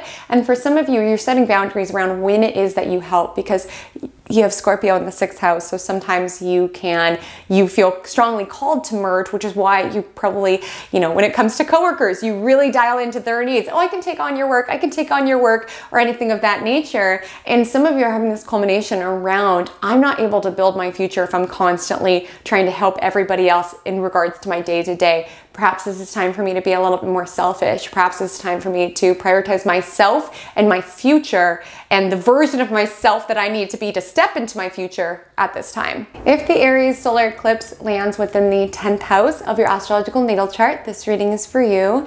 You may potentially be a Cancer ascendant. You potentially may not be a Cancer ascendant. Either way, this reading is for you. So you are essentially being launched and catapulted into the spotlight. Ready or not, here you come. Some of you are essentially embarking upon this tremendous period of professional success. And for some of you, you've worked quite hard for this.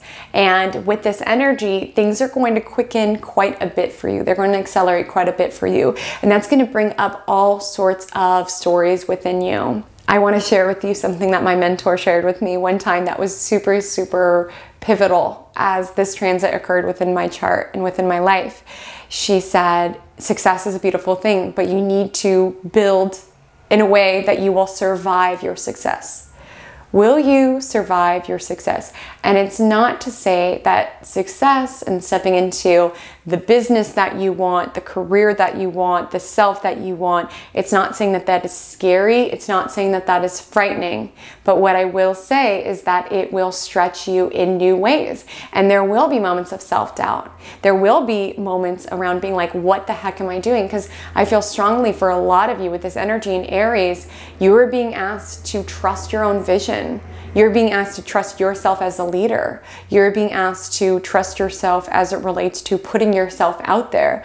You're being asked to essentially have faith in your own abilities and to be able to project confidence and courage even if you don't internally feel it. And oftentimes when we get successful, there can be certain stories that come up around, do I deserve this, right? So some of you are overcoming imposter syndrome. There can be certain energy around allowing that arena to get out of control, because it's important to highlight North Node can be an arena of obsession. So while there will be lots of opportunities coming your way, you need to be mindful around grounding yourself down, right?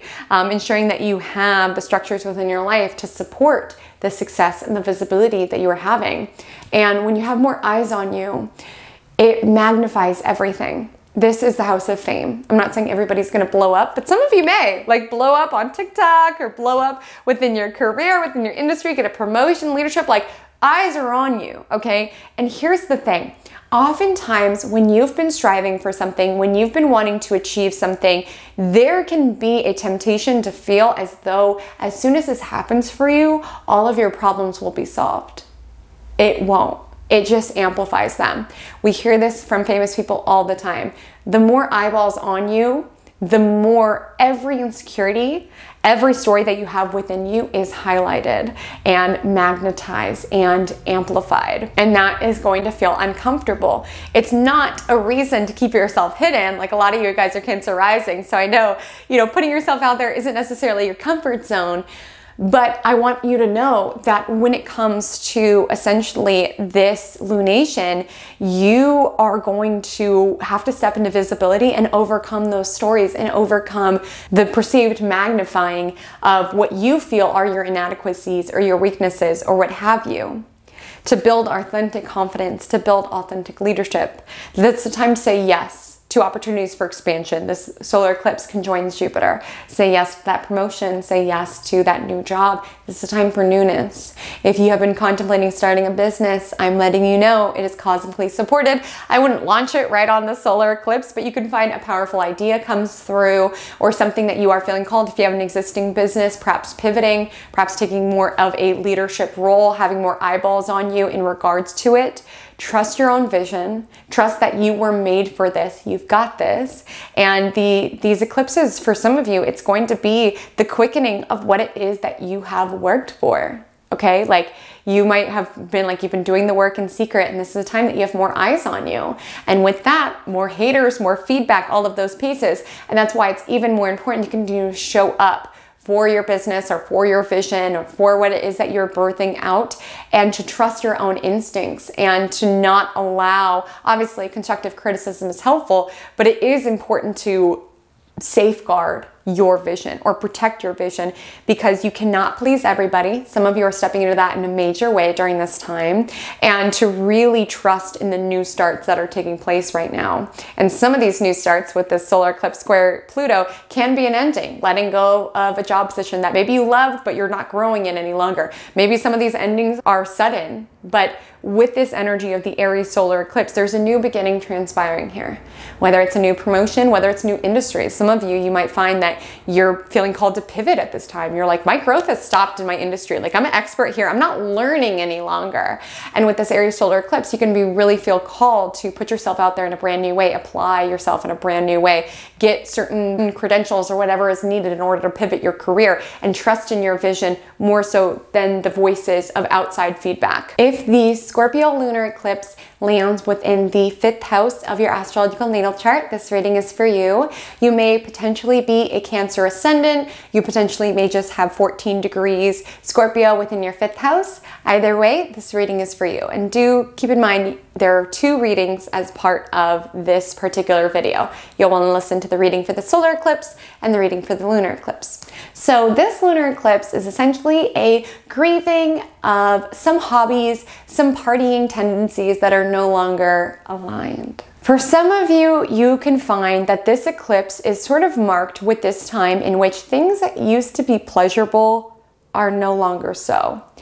Some of you can have destructive tendencies in this arena. Sometimes some of you go to excess with drinking. Some of you run from your problems in situationships, making their needs more important than your own.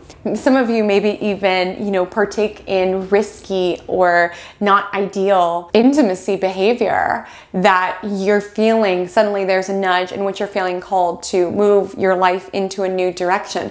Honor what you're feeling called to let go of in this time.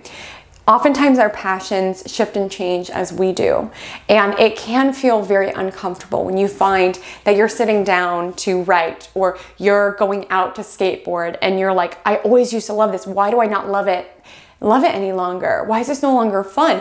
And it can make us feel out of control. And again, with the energy of Scorpio, we need to resist doom thinking, fear thinking around, oh, it's over for me. Why don't I enjoy what it is that I used to enjoy? It's essentially just a shedding of ways that we spent time and ways that we enjoyed ourselves that got us to this point, but knowing that it won't get us to the next step of where it is that we are going. Some of you, perhaps you are letting go of a certain creative collaboration, maybe like a band or something of that nature, in order to trust your own vision. Some of you, it's more so around there's a certain hobby that you're releasing. Some of you are just releasing partying for no reason, dating for no reason, like you're really wanting to structure your energy intentionally. Some of you have been attracting really dramatic circumstances through fifth house arenas. So partying and, you know, casual relationships and things of that nature. There's nothing wrong with it, but it is asking you, what is toxic here, right? Like if you feel like your anxiety on Sunday mornings is so horrible that it's hard for you to like go out and reach all your dreams come Monday, maybe that's a time to look at your relationship to alcohol, right? Saturn is in Pisces. A lot of you have North Node in the 10th house, the solar eclipse perhaps in your 10th house as well. And so you are being asked to prioritize your career success and to look at what is not adding to your essentially bottom line of where it is that you are feeling called to essentially push yourself within this lifetime, or how it is that you're feeling called to show up within this lifetime. With this essentially eclipse within the fifth house, some of you are shedding things that you do just to spend the time in order to structure your time more intentionally and allowing this change. Sometimes it can make us feel out of control when we're like, why don't I feel like dating any longer? I used to love dating. Why don't I feel like creating any longer? You are evolving, love. You are transforming. New parts of you are coming out. And so with this eclipse, it's essentially just allowing this transformative flow of who you have been up to this point and who you are stepping into moving forward. So allowing this. Some of you, there is an energy around children here. It's not that you're releasing children, but maybe some of you, you know, you're an empty nester, and so you're kind of having to grieve, like, you know, the hole in your home that your children left in some degree. Perhaps some of you are essentially grieving or letting go of a certain fertility journey or a certain decision around children, allowing this flow. It is important. It's a water sign eclipse. Allow the changes of what's transpiring at this moment to flow in and out of your life. If the Aries solar eclipse lands within the 9th house of your astrological natal chart, this reading is for you. You may potentially be a Leo ascendant. You potentially may not be a Leo ascendant. You may just have 29 degrees Aries within the 9th house. Either way though, this reading is for you. So you are being asked to essentially take the seat as the captain of your soul, as the master of your fate. You are being asked to attune to the overall vision of your life, the faith that you have within the bigger picture, and to show up boldly within it. So some of you are really being asked to trust your intuition at this time. Like you can be making a decision that other people disagree with, or maybe there's like a stirring within you that other people may not understand. And I just want to reiterate a point I made earlier, which is that people don't have your talents, they don't have your vision. And you are being asked to really be a diligent steward of your vision, of what's coming through at this time, and to follow it implicitly. And this vision can take you in many different directions. Some of you are embarking upon this journey around really beginning to show up for the information that you have essentially accumulated. So some of you, perhaps you've been in deep study around spirituality, and you're being asked to show up as a spiritual leader. You are being asked to teach what it is that you have absorbed, what it is that you have learned. Maybe for some of you, you are enrolling in higher education. Maybe for some of you, you're graduating from higher education. There is a spotlight in your life at this moment around how it is that you find the connection to something bigger, a sense of wisdom, a sense of higher learning within your universe. And some of you, it's really around dulling the noise of other people. So I feel for some of you, maybe you've been in a state of absorption for a long time around learning about these spiritual topics, deep study. And for some of you, for the vision to come through, it's almost like you have to dole out the voices of others. Like I always think of writers who are very conscious of what it is that they read when they are writing a book, right? When you're in that state of output, of wisdom, of something that's more cohesive, that's deeply thought out, there can be a call to kind of shut out the noise of what's around you.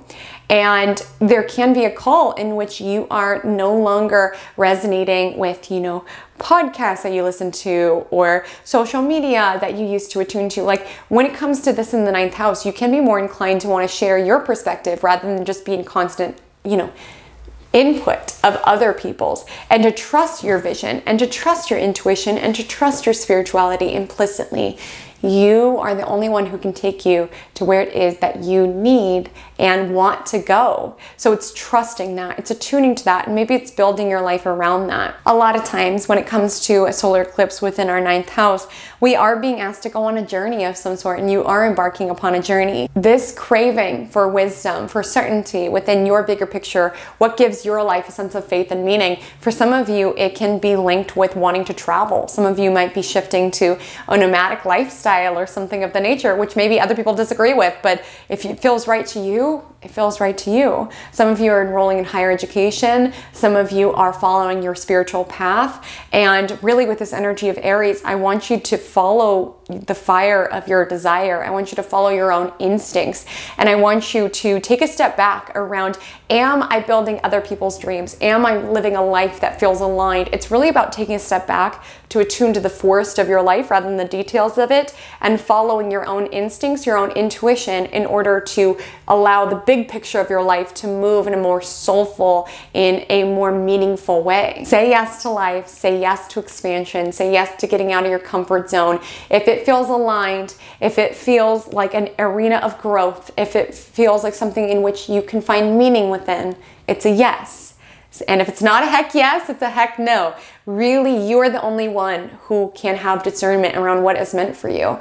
Like when it comes to 9th house, this is the house of seekers, right? And when it comes to finding our own personal truth, sometimes we need to either dull the noise of other people or really be discerning, because not everything is for us. Not everybody's worldview is for us. Not everybody's religion is for us. So with this energy, it's like, what is the religion? What is the spirituality? What is the big picture? What is the wisdom that's right for me? And how can I hone that voice of tuning into it to a deeper level? So if the Scorpio Lunar Eclipse on May 5th, 2023 lands within the 4th house of your astrological natal chart, you may potentially be a Leo rising, but not always. You may just have 14 degrees Scorpio within your 4th house. Either way, this reading is for you. So the ending that is taking place at this time is around essentially this very sacred arena of your life and of your chart. Some of you are essentially shedding destructive or toxic habits as it relates to your family. And some of this stuff goes very, very deep, my love. Like for some of you, you are ending cycles, like toxic cycles that have played out within your lineage, within your ancestry. Like there is an energy around no more, or a culmination, because for some of you, South Node has been here for a while. So you've been doing some work to kind of cleanse and end certain cycles that have played out around being like, no more of this, I'm done. And for some of you, it can just be sort of putting a stop to making your family members' needs more important than your own. It's so important when we talk about Scorpio energy that it is the energy of merging with others, their desires, their needs. And while this can make Scorpio such a powerful sign, it also can be detrimental when it relates to our family members. So maybe for some of you, there's sort of some energetic vampires around you. Maybe some of them are your family members who kind of siphon your energy. They drain your life force. And for a lot of you, not all, but a lot of you are Leo risings. Like you are here to shine. You are here to lead with heart. You're a radiant, confident individual who shines bright within that. And I always think of Leo rising and your ruler, which is the sun. The sun is so selfless with its rays. It shines and rises for us every single day. We don't even ask it to do so. All it does is shine and radiate out its essence.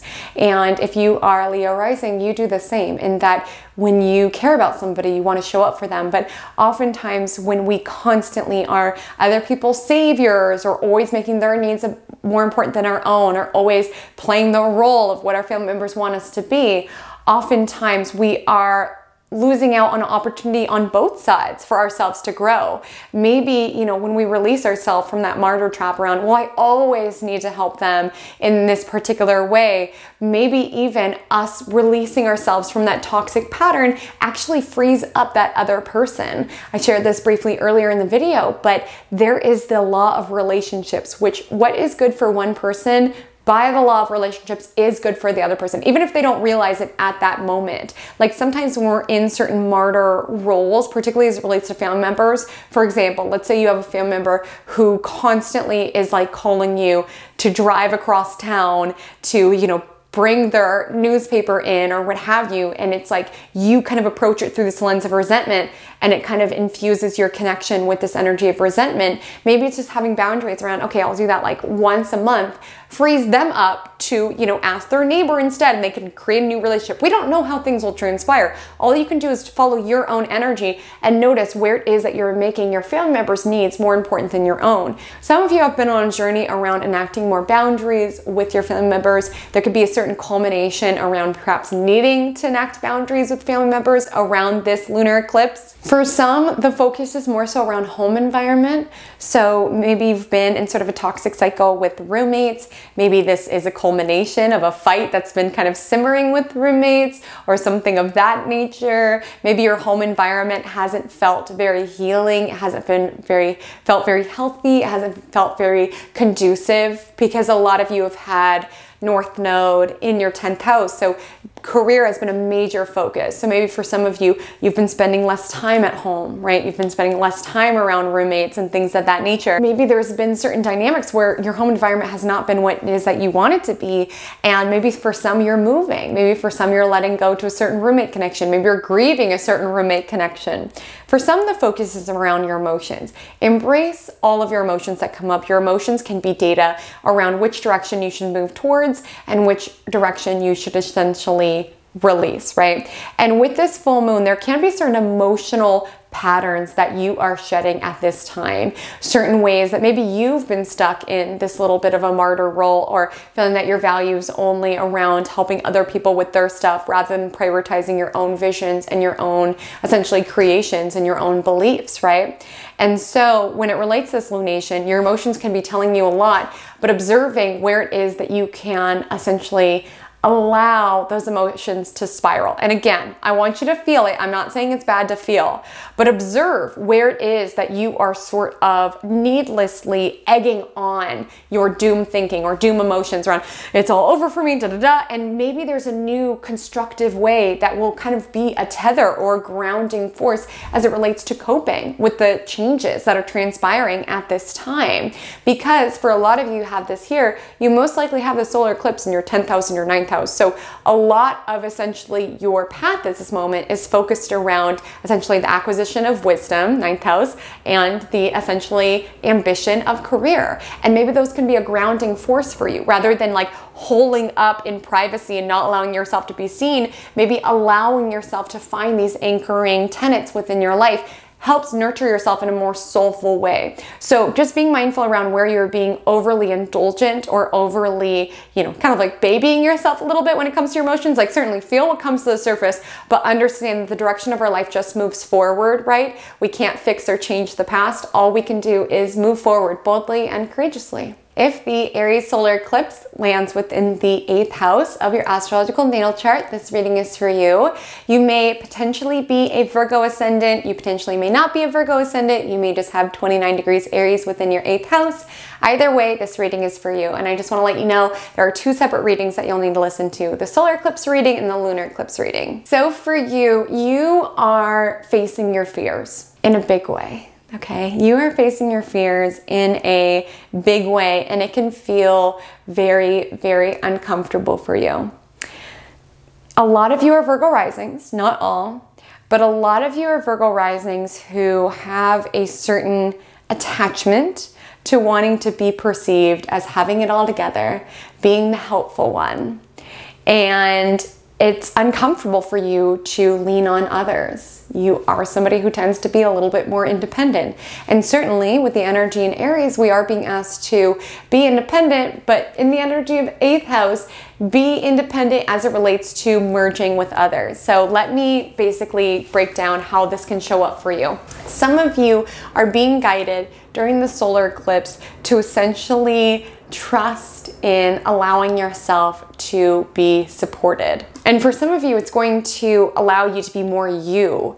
Like there can be an easier way to do things than how you've been doing it. For example, if you are someone who doesn't really accept other people's help, right? This could be an energy in which more of your visions are able to be fleshed out and created when you accept help from other people. Maybe there's, a spouse who wants to support you, somebody who wants to invest in you. Maybe it's even just trusting in the essentially universe to support you. That's a big one. And I know that's not always where you feel comfortable based on how your chart essentially is set up. Some of you are creating something and it's not coming from necessarily a purely monetary perspective. Like some of you are essentially chiseling faith that you will be supported. And it can feel so uncomfortable, right? To not know a plan. Again, a lot of you guys are Virgo risings. This is mine as well. We like a plan.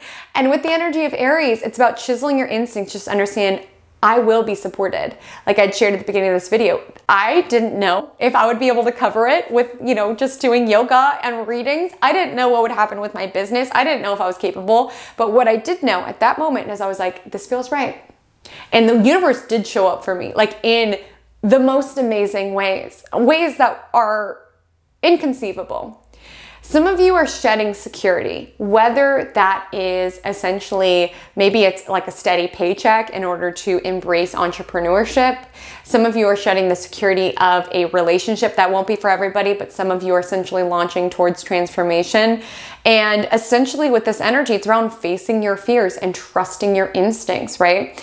And with the energy of 8th house, like this is the house of, death. So some of you are really going through a huge transformation and cycle, and you're learning to cozy up with risk. You're understanding that the vitality, the desires, the visions that you have are on the other side of what it is that you are fearful of. And for some, I just feel a lot of you guys are fearful of intimacy, like true intimacy. You like to handle your own stuff because if you handle your own stuff, then you don't have to rely on people and then people don't have to let you down. And again, with the energy of North Node Aries, the focus is around you, but the more you that you can chisel out as you allow yourself to merge with others. Some of you, there's almost this energy around not wanting to let people in. And I actually find that your own identity is actually going to be enriched as you let people in, as you merge, as you build something together. So maybe for some of you, it's like you have an idea and there's someone who comes along who wants to fund it, or there's like a business partner. And again, allowing that merging, it's going to create something even more powerful than you can create on your own. And again, it's your vision with the energy in Aries, but it's like more of it is fleshed out. It's even more powerful, right? Trusting your instincts around who it is that you want to partner with, who it is that you want to work with when it's time to shed security, because I do feel some of you are being called to do that. And also just to a personal level, outside of even just monetarily, some of you are just having resistance around merging within a connection. And it can feel very risky. It can feel very quote unquote dangerous. And with the energy of North Node Aries, it's basically saying this can be the next iteration of how we find our identity, right? Through bouncing off our energy off others, becoming this shared unit, right? Handling the shared finances can be something that allows the both of you to earn more, because there is this energy of essentially the shared entity of the you plus me, the us. That's what the 8th house is all about. And 8th house also has to do with intimacy. So some of you are essentially allowing yourself to be more intimate with life, right? Both with your partner, like diving into it. I mean, with North Node Aries, it's very physical, right? So some of you are really dialing into that energy. With the solar eclipse, there can be certain, foreshadows of that's coming in, like deep, soulful, transformative connection, if you get what I mean. But some of you are finding that with the universe around, merging with anything is scary. Trusting in anything beyond yourself, especially if you are more independent sign, is scary, but it is something that's going to lead to vitality. Trusting the universe, trusting in your instincts, right, around which connections you should merge into, where you should release and trust fall into the universe and trust that you are supported. Essentially chiseling that muscle of the trust fall is needed at this time, and it's going to lead to your growth and your vitality around allowing yourself to be supported and allowing yourself to feel held as you transition from one era of your life into the next. If the Scorpio lunar eclipse on May 5th lands within the 3rd house of your astrological natal chart, this reading is for you. You may potentially be a Virgo ascendant. You potentially may not be a Virgo ascendant. Either way, this reading is for you. What you're being called to essentially release is the noise and the clutter of other people's opinions. They're clogging your mind. They're creating tabs in your brain.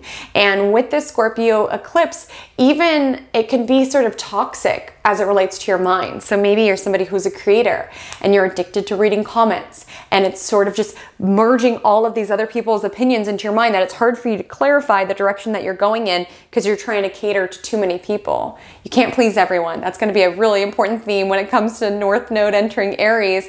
And with this lunar eclipse in 3rd house, some of you are shedding being obsessed with trying to allow your ideas to be accepted by everybody. Some of you, it's more so showing out as it relates to your social media usage. So perhaps for some of you with this lunar eclipse here, you are realizing how much your social media usage affects your brain, affects your psychology, and you are shedding these patterns of essentially just constantly taking in data, other people's opinions, and maybe it's even imbuing your mind with fear. Maybe it's imbuing your mind with paranoia, right? Like, it's important to stay informed. I know a lot of you guys are Virgo rising, so you are somebody who interacts with the world very mentally and very intellectually. But with this energy of Scorpio here, it's basically around not all information is pivotal for our journey. Not all information is helpful. And truly, most of you will have North Node either in your 9th house or your 8th house, which are very deep, soulful houses. So it's like less about, you know, Twitter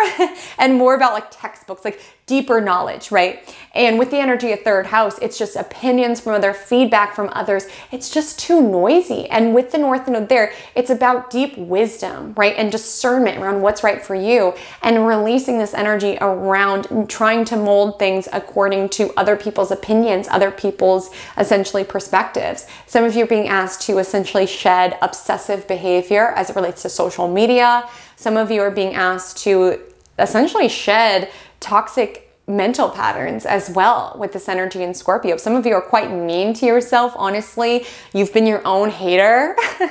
And some of you are sort of shedding that. This won't be a message for everybody, but for some of you, there can be this culmination. Again, this has been a story building for the last year and a half. There could be this culmination energy of a certain toxic cycle as it relates to a sibling, as it relates to a cousin or someone else within your extended family. And there can be energy around understanding this is bringing darkness into my life, and to protect my vision, to protect my soul, to protect my transformation, it's time for me to kind of take a step back, or at least approach this arena of my life more mindfully. If the Aries Solar Eclipse, April 19th, 2023, lands within the 7th house, this reading is for you. You may potentially be a Libra rising, not always though. So listen to whichever reading of the house that you have 29 degrees Aries located within. So as it relates to the solar eclipse, you are initiating this powerful new cycle as it relates to growing in partnership in brand new ways. And for some, if the journey is just beginning, this will be a very transformative period of your life. As with North Node in the 7th house, you will eventually have South Node in the 1st house. Again, you'll want to check out the Aries North Node video to get more context on this, but I want to let you know there's going to be a lot of learning, a lot lessons in life school, particularly around connections, and you will align with fated people who will launch you forward. And when it relates to this solar eclipse, pay attention to who you meet, okay? With this energy of the solar eclipse on Jupiter, it can be people who really expand you into the next era of your life, who make you feel more of yourself. Because I know sometimes it can be confusing when you have an Aries solar eclipse in the house of other. You're like, wait, Aries governs self and 7th house is other people. But the ask is this. The ask is, how is it that you can maintain more of yourself and celebrate the connections that make make you feel more empowered, more sure of yourself. And as it relates to etching and chiseling more of your own potential, you can find that connections are really powerful. Like when you work with others, when it is that you feel more comfortable to share your ideas with others, assert yourself as it relates to others. A lot of your blessings are going to come from connections, from people. So staying open to it. I do want to let you know, this will be a time in which your connections will essentially challenge you in new ways. You will challenge yourself around new ways to advocate and assert for yourself in connections. Some of you have a tendency, a lot of you guys are Libra risings, some of you guys have a tendency to want to keep the peace, harmonize whatever you want, whatever you want, whatever you want. You're building that muscle around, I want sushi tonight, so we're gonna have sushi. Or around like work connections, being like, I think this will be a good idea, and allowing your voice to be heard. And it's actually going to support the partnerships and the connections that you make during this time as you trust yourself to allow your own essence to be present within connections. Some of you have been making yourself smaller in relationships, and that is no longer. While relationships and partnerships are highlighted here, so I'm telling you, this is a time that you are magnetic when it comes to the people that you connect with. You can find, if you're single, there's random people who want to date you coming in all over the place, right? And while that's all well and good, I want you to continue to trust your own muscle around, do I like this person? Some of you are breaking the habit around constantly needing to be liked, and it's less so around how do I have everybody's approval and validation, and more so around who am I inspired to be around? Who do I feel like it is my truest essence around? And that's what's building with the solar eclipse. So paying attention to who you connect with, who reaches out to you around a solar eclipse can be impactful. And while people are coming in, I do want to say, because eclipses are fated and karmic, people are coming in, people are coming out, okay? If people leave, it's for the purpose of growth. Again, North Node launches us forward. If people leave your life, it is for the purpose of growth. And I really want you to ask, am I dependent on this person for validation? Do I feel like I need this person's acceptance? Do I feel like I am safe to be my own person in the context of this connection? If the answer is no, that is not a person you need to have within your universe at this time. If you are single, this is a time to essentially trust your instincts in regards to who you are drawn to. Some of you are conquering fear of rejection in others and kind of building that muscle around feeling more comfortable reaching out, going after your desires boldly and courageously. Some of you are starting a new cycle in relationships. Maybe you've been in past loops where you did not feel like your own essence was honored in connections, and this could be a time around having a new dynamic when it relates to relationships, because I do want to share, sometimes what is familiar for us is not healthy. Sometimes we can have toxic patterns in relationships that feel normal. So it's like we find somebody who puts us on this emotional roller coaster that reminds us of our ex, and it's almost like, okay, well, this is normal. Whereas you are carving out a new normal. Pay attention to who makes you feel safe to be yourself during this time, and you might have a new energetic. Maybe your type is changing, like you're just drawn to different people, or maybe the way that you interact as it relates to dating, like you're less like, please like me, and more like, do I like this person? You're getting empowered, and you're finding your power through bouncing your energy off others.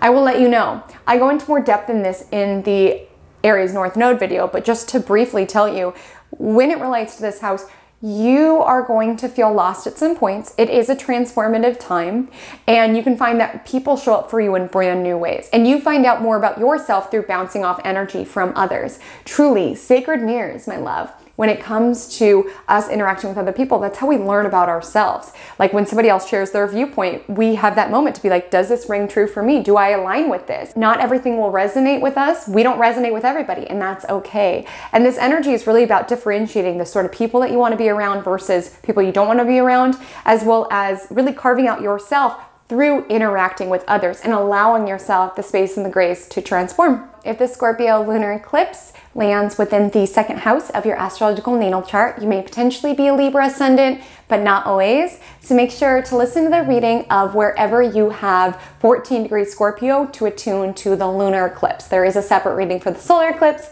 Make sure you listen to both. So you are essentially shedding some patterns as it relates to finances. For some of you, you've been on this journey for a while, and it's a little bit of a culmination here. And as it relates to this finance energy, some of you are shedding where it is that you've almost had like a false sense of security. Like maybe some of you have moritis or been quite obsessive about money, where it never feels to be enough. Like no matter how much your income raises, of course, financially it is kind of weird right now. Thank you, Uranus and Taurus.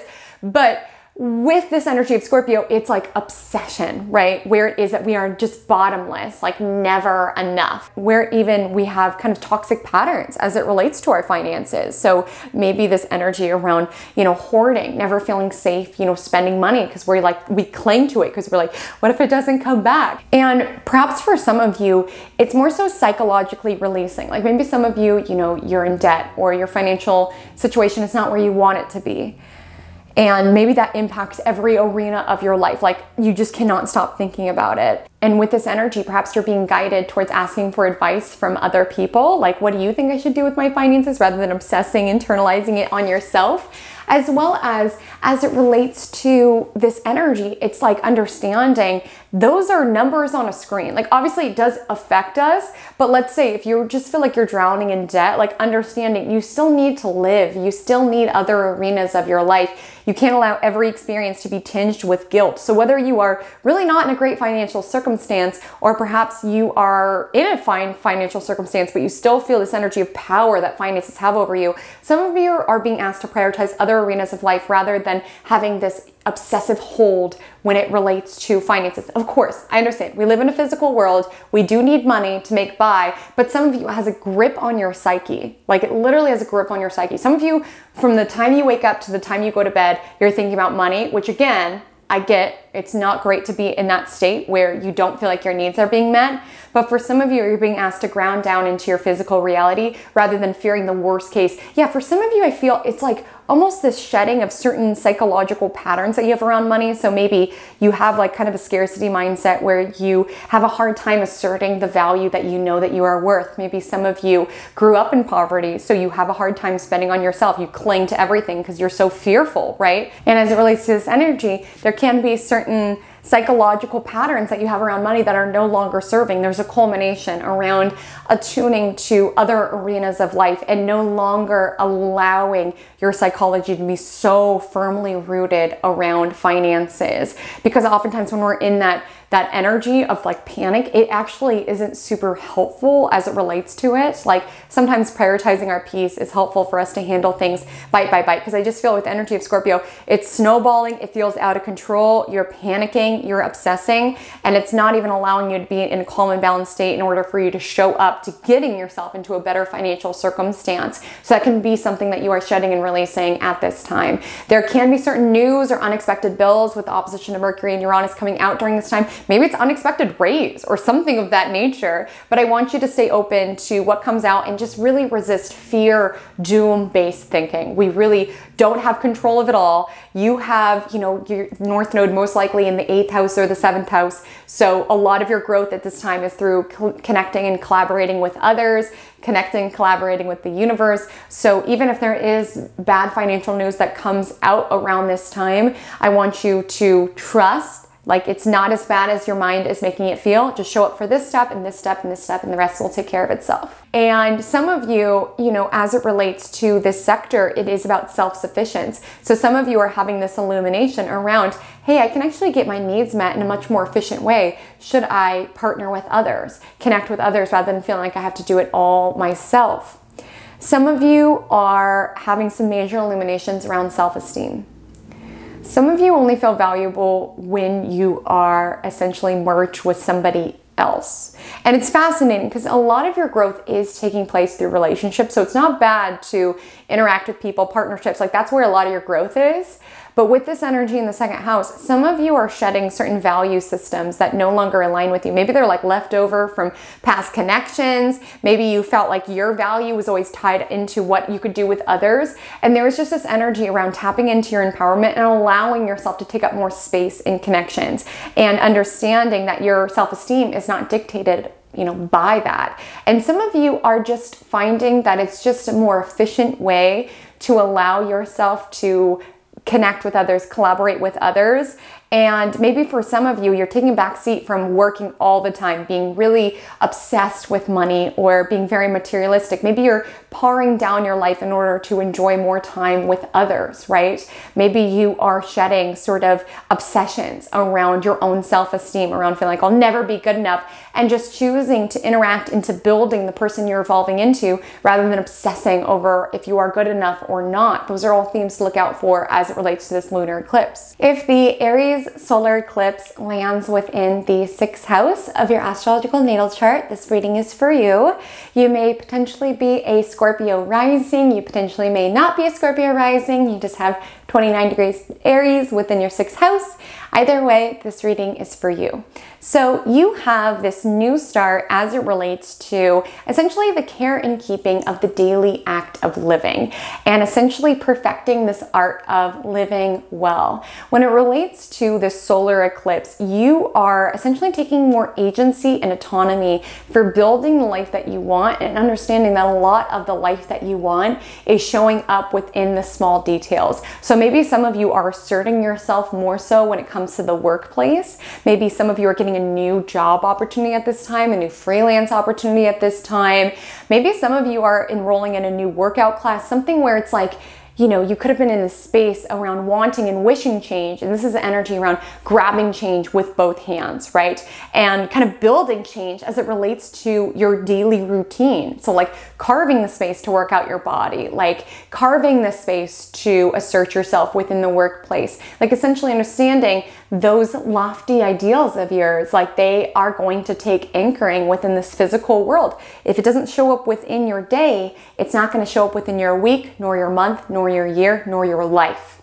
So this is a new start as it relates to your routine. I don't want to be like a broken record because I know everybody online is like, routine, you need a morning routine, green juice, meditation. It doesn't need to be that.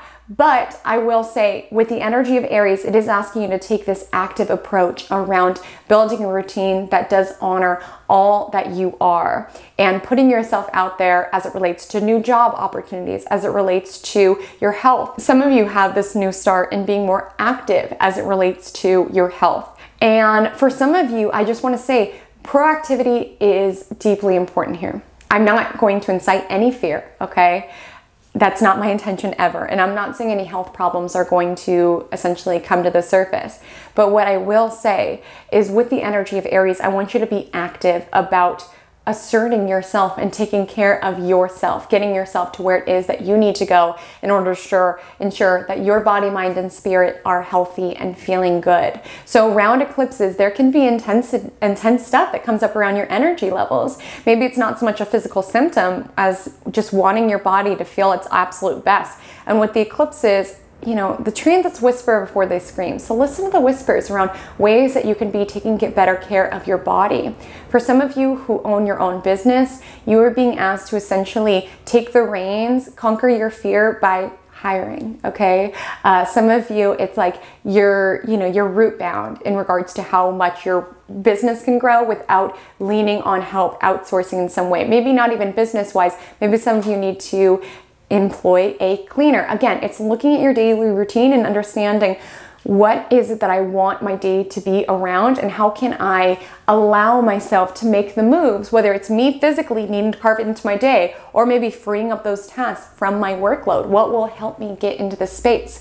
And if you are not happy as it relates to your job, I want you to know you are supported at this time. You are entering into this new paradigm in which you are supported in finding new employment, taking that active role in it, or perhaps creating it yourself. Okay, the cosmos are on your side, and with this energy to Jupiter, you can find that you are more lucky as it relates to new opportunities coming your way. And this can be a grounding force for you at this time. And I just want you to know, a lot of you guys are Scorpio risings, and a lot of you may have the lunar eclipse. If not in your first house, some of you may have it on your ascendant. So this might be a chaotic time. So you might not necessarily in the midst of eclipse season be, you know, drinking the green juice and doing the yoga and doing all these little things that you need for your daily routine. But I want to let you know that this can be something that is very anchoring for you. Like it might be kind of chaotic. You might feel kind of scattered, and maybe just having those routines just allows you to show up for yourself. Like for me, no matter how hectic my life is, at the end of the day, I do my skincare routine and it gives me some semblance of control. It gives me something that makes me feel empowered, right? I might have had the worst day ever, but I do my skincare and I feel like at least there's something that I have that mastery over. And I feel like that's important for you, because with the energy of Aries, it's about essentially courage and confidence. And for you, you're building self-trust. Because I trust, no matter what my day has put me through, I trust at the end of the day, I will do my skincare routine. And developing that trust with myself allows that trust to echo into other arenas of my life. And I know that feels so minor, but when you develop that trust around, I know I will wake up and work out tomorrow. I know I will honor my own commitments to myself just as I would anybody else. I know that I will work on this side hustle because I deserve to have a form of employment that I enjoy.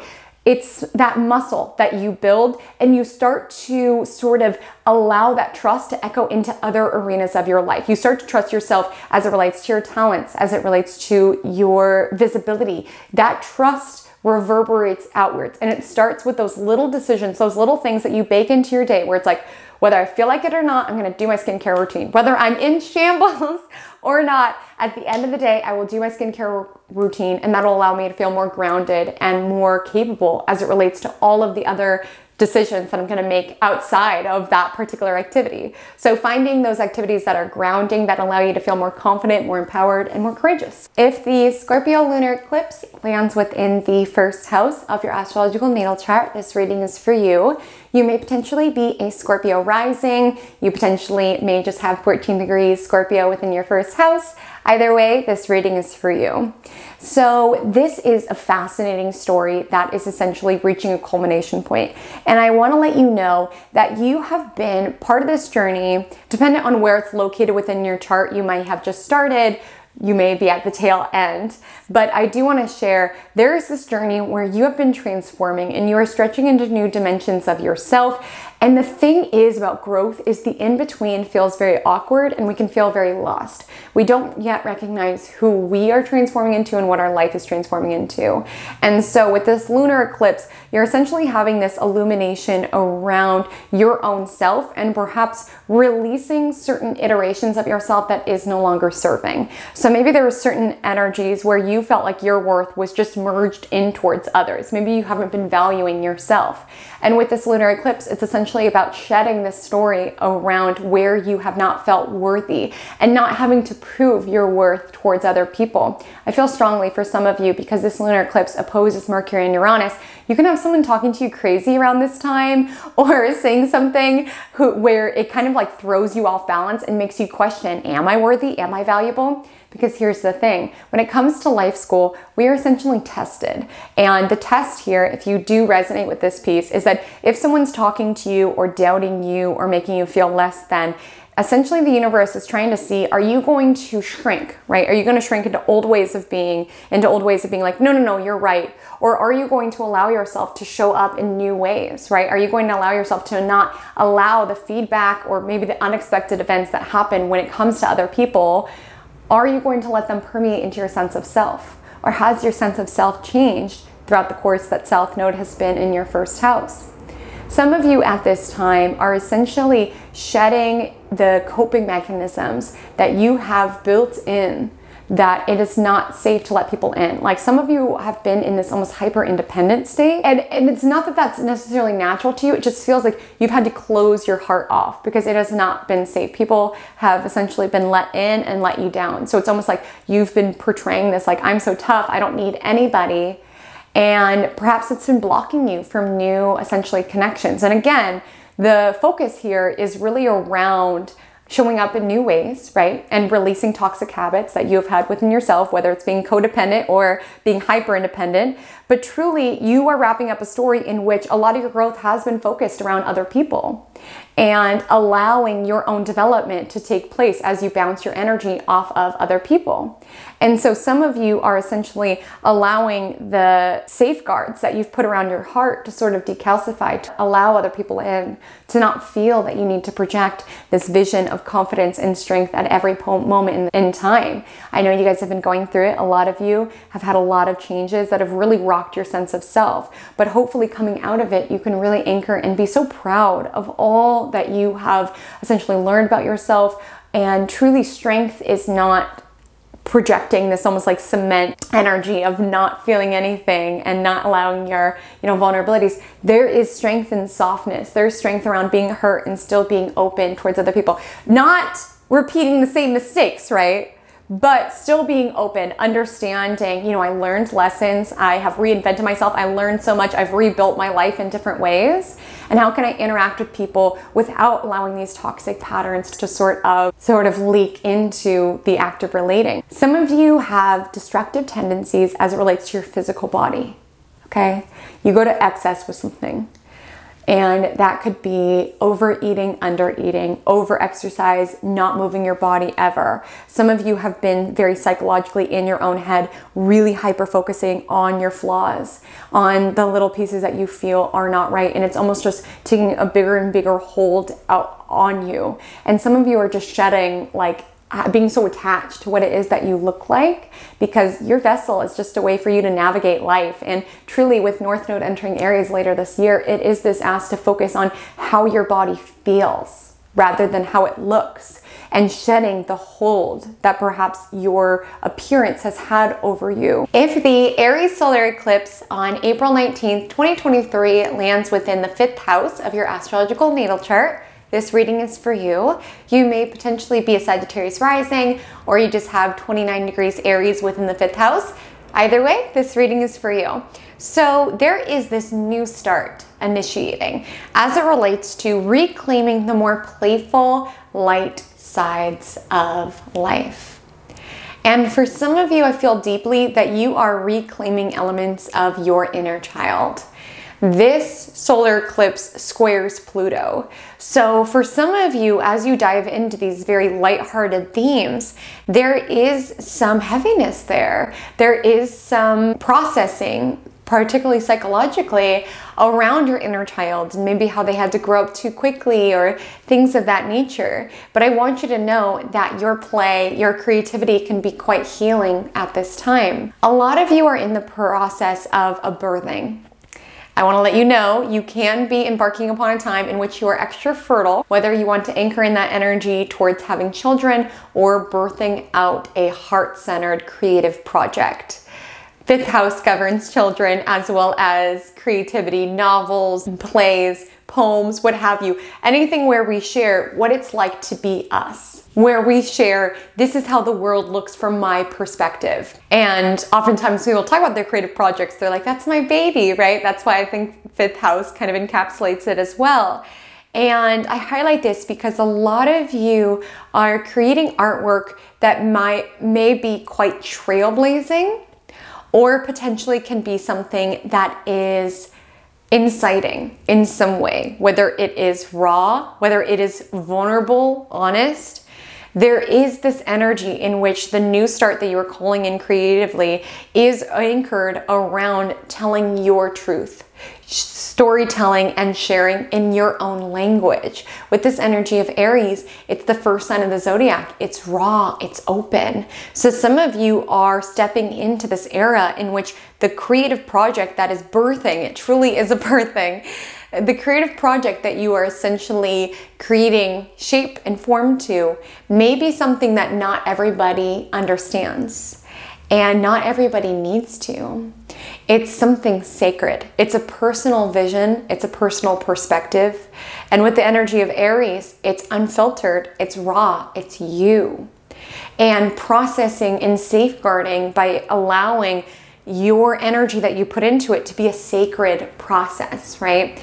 Because when we talk about fifth house, it is fun, it is pleasure. So not everybody will be working on this huge creative project. Some of you will be anchoring in inspiring more play as it relates to your day-to-day. Some of you are finding an expansive new hobby. Some of you are expanding your existing art in some way. This solar eclipse can be a time in which pivotal new ideas are coming to the surface that will be deeply important as you navigate this upcoming, essentially, eclipse cycle. And I want you to pay special attention to the people that you are dating at this time, especially if you happen to hear from somebody or meet somebody around the solar eclipse. That can be deeply powerful, as fifth house is about dating. It's about romance. So for some of you, this bold new start, whether a relationship of yours came to pass, you're getting back out there, you're getting into the field, some of you are being asked to start dating, and with the energy in Aries, to find the fun in it, as well as center yourself within it. Like, the journey is not about being liked. I want to highlight that so deeply as it relates to your creative projects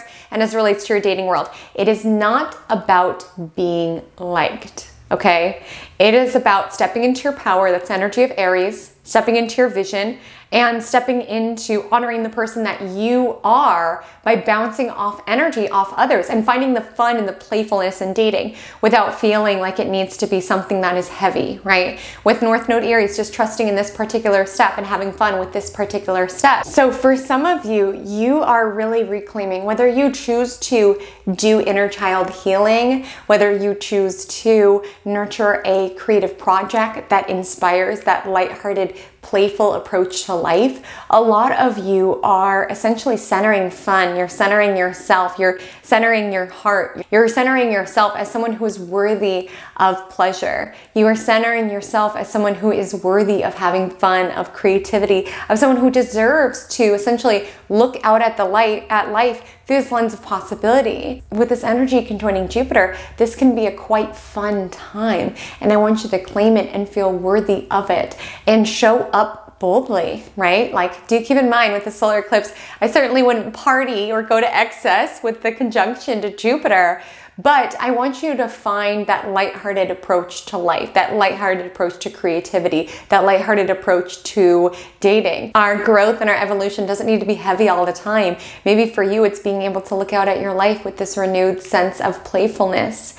And for those of you who are in a committed partnership, this is a very supported new start in reinvigorating that playful, banter, competitive sort of energy as it relates to your connection, and a new start with that. If the Scorpio Lunar Eclipse on May 5th lands within the 12th house, this reading is for you. You may potentially be a Sagittarius Ascendant, you may not be. Make sure to listen to whichever reading of the house where you have 14 degrees Scorpio located within.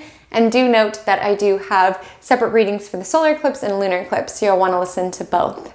So you are essentially in this final culmination of certain bad habits that you are releasing. A lot of you will be Sagittarius Ascendants, which is beautiful for so many reasons, for your optimism, for your adventurousness. However, sometimes it can be very ungrounded, always on the search of this adventure. And with this energy of this lunar eclipse in the 12th house, it is about essentially shedding bad habits of escapism, facing your reality head on, right? It is this energy around illuminating where it is that you have been escaping from life, right? Where you've been avoiding, procrastinating. There's a big spotlight on that. There is a big spotlight around essentially shedding ways that you've held yourself back. Maybe even certain fear or paranoia-based thinking that's been lodged deep into your subconscious. Truly, you all are being asked to interact with life. A lot of you will have North Node now moving into your 5th house, which is more playful, which is more heart-centered. And both 5th house and 6th house, where some of you may have it currently, it's about interacting with life. North Node 5th house is about interacting with life in a very playful, lighthearted way. North Node 6th house is about interacting with life in a very physical and tangible way. Both ask you to show up and not hide away. Some of you are essentially emerging from a hermit era, or this could have been a journey in which you were finding, hey, it's actually not helpful for me to shut myself away. Maybe some of you were spending too much time in solitude. Maybe some of you felt very removed from reality. Maybe some of you have been doing some work to really participate in reality, and this is sort of a culmination of that work that you have been doing, as well as a celebration around really tethering your visions and your creativity in a very practical way. Like for some of you, you've really been having to get out of dreamland. You've really been asked to do the work, to not necessarily heal by just hiding away and meditating, but heal by physically moving your body, heal by putting that energy into your art. You're being asked to participate in life rather than sequester yourself away from it. And this lunar eclipse is an illumination of that work that you have done. Now, with Mercury and Uranus opposing this lunar eclipse, there can be certain shocking news that comes out around your work or around your creativity of some sort. And really with this lunar eclipse, it's choosing who it is that you are evolving into over who it is that you have been. It's choosing where this particular journey is taking you rather than the reasons that you feel like things like that don't happen to people like you. With this energy, you can find there's more inspiration when you are more accessible to the outside world, when you are saying yes to museum dates, when you are saying yes to that workout, when you're grounding yourself within your daily routine. This is not a time to essentially just try to be the most evolved as possible. Sometimes our process of healing and evolving as a soul is participating in life, which you are being guided to do at this time. And for some of you, you may find the time alone has not necessarily been healthy or helpful. Maybe when you're alone, you sort of descend into fear or paranoia, and these outward, more external, more practical arenas can be very grounding for you, very tethering for you. And truly, the core of this is that a lot of you have been really releasing this doom thinking that really stems deep within the recesses of your soul, and maybe is why you have that escapism energy around not wanting to face it, right? And really what a lot of you are sort of releasing is around feeling trapped by the worst case scenario, or feeling trapped by fear that you're not participating, you're not putting your creations out there, you're not showing up for work or what have you, almost like descending into spiral. Like some of you are really having certain illuminations around your mental health and certain practical or creative efforts that'll help temper your mental health and your mental state. Again, it's not a fix-all, but it is an illumination around this balance that is necessary at this time to, yes, do the spiritual work, do the psychological work, what have you, but also showing up for the physical ways that your life can be essentially challenging you at this time, and the new talents and the new visions that you can really anchor in as you show up for life rather than avoiding from it. If the Aries solar eclipse on April 19th lands within the 4th house of your astrological natal chart, this reading is for you. You may potentially be a Capricorn rising, you potentially may not be, you may just have 29 degrees within the 4th house. Either way, this reading is for you.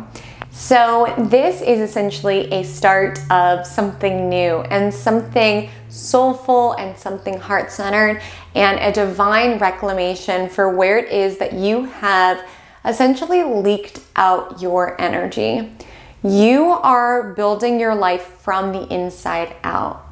And you are essentially centering your own emotions, the own seat of your soul, what is the most private and sacred to you. You are centering that within your existence.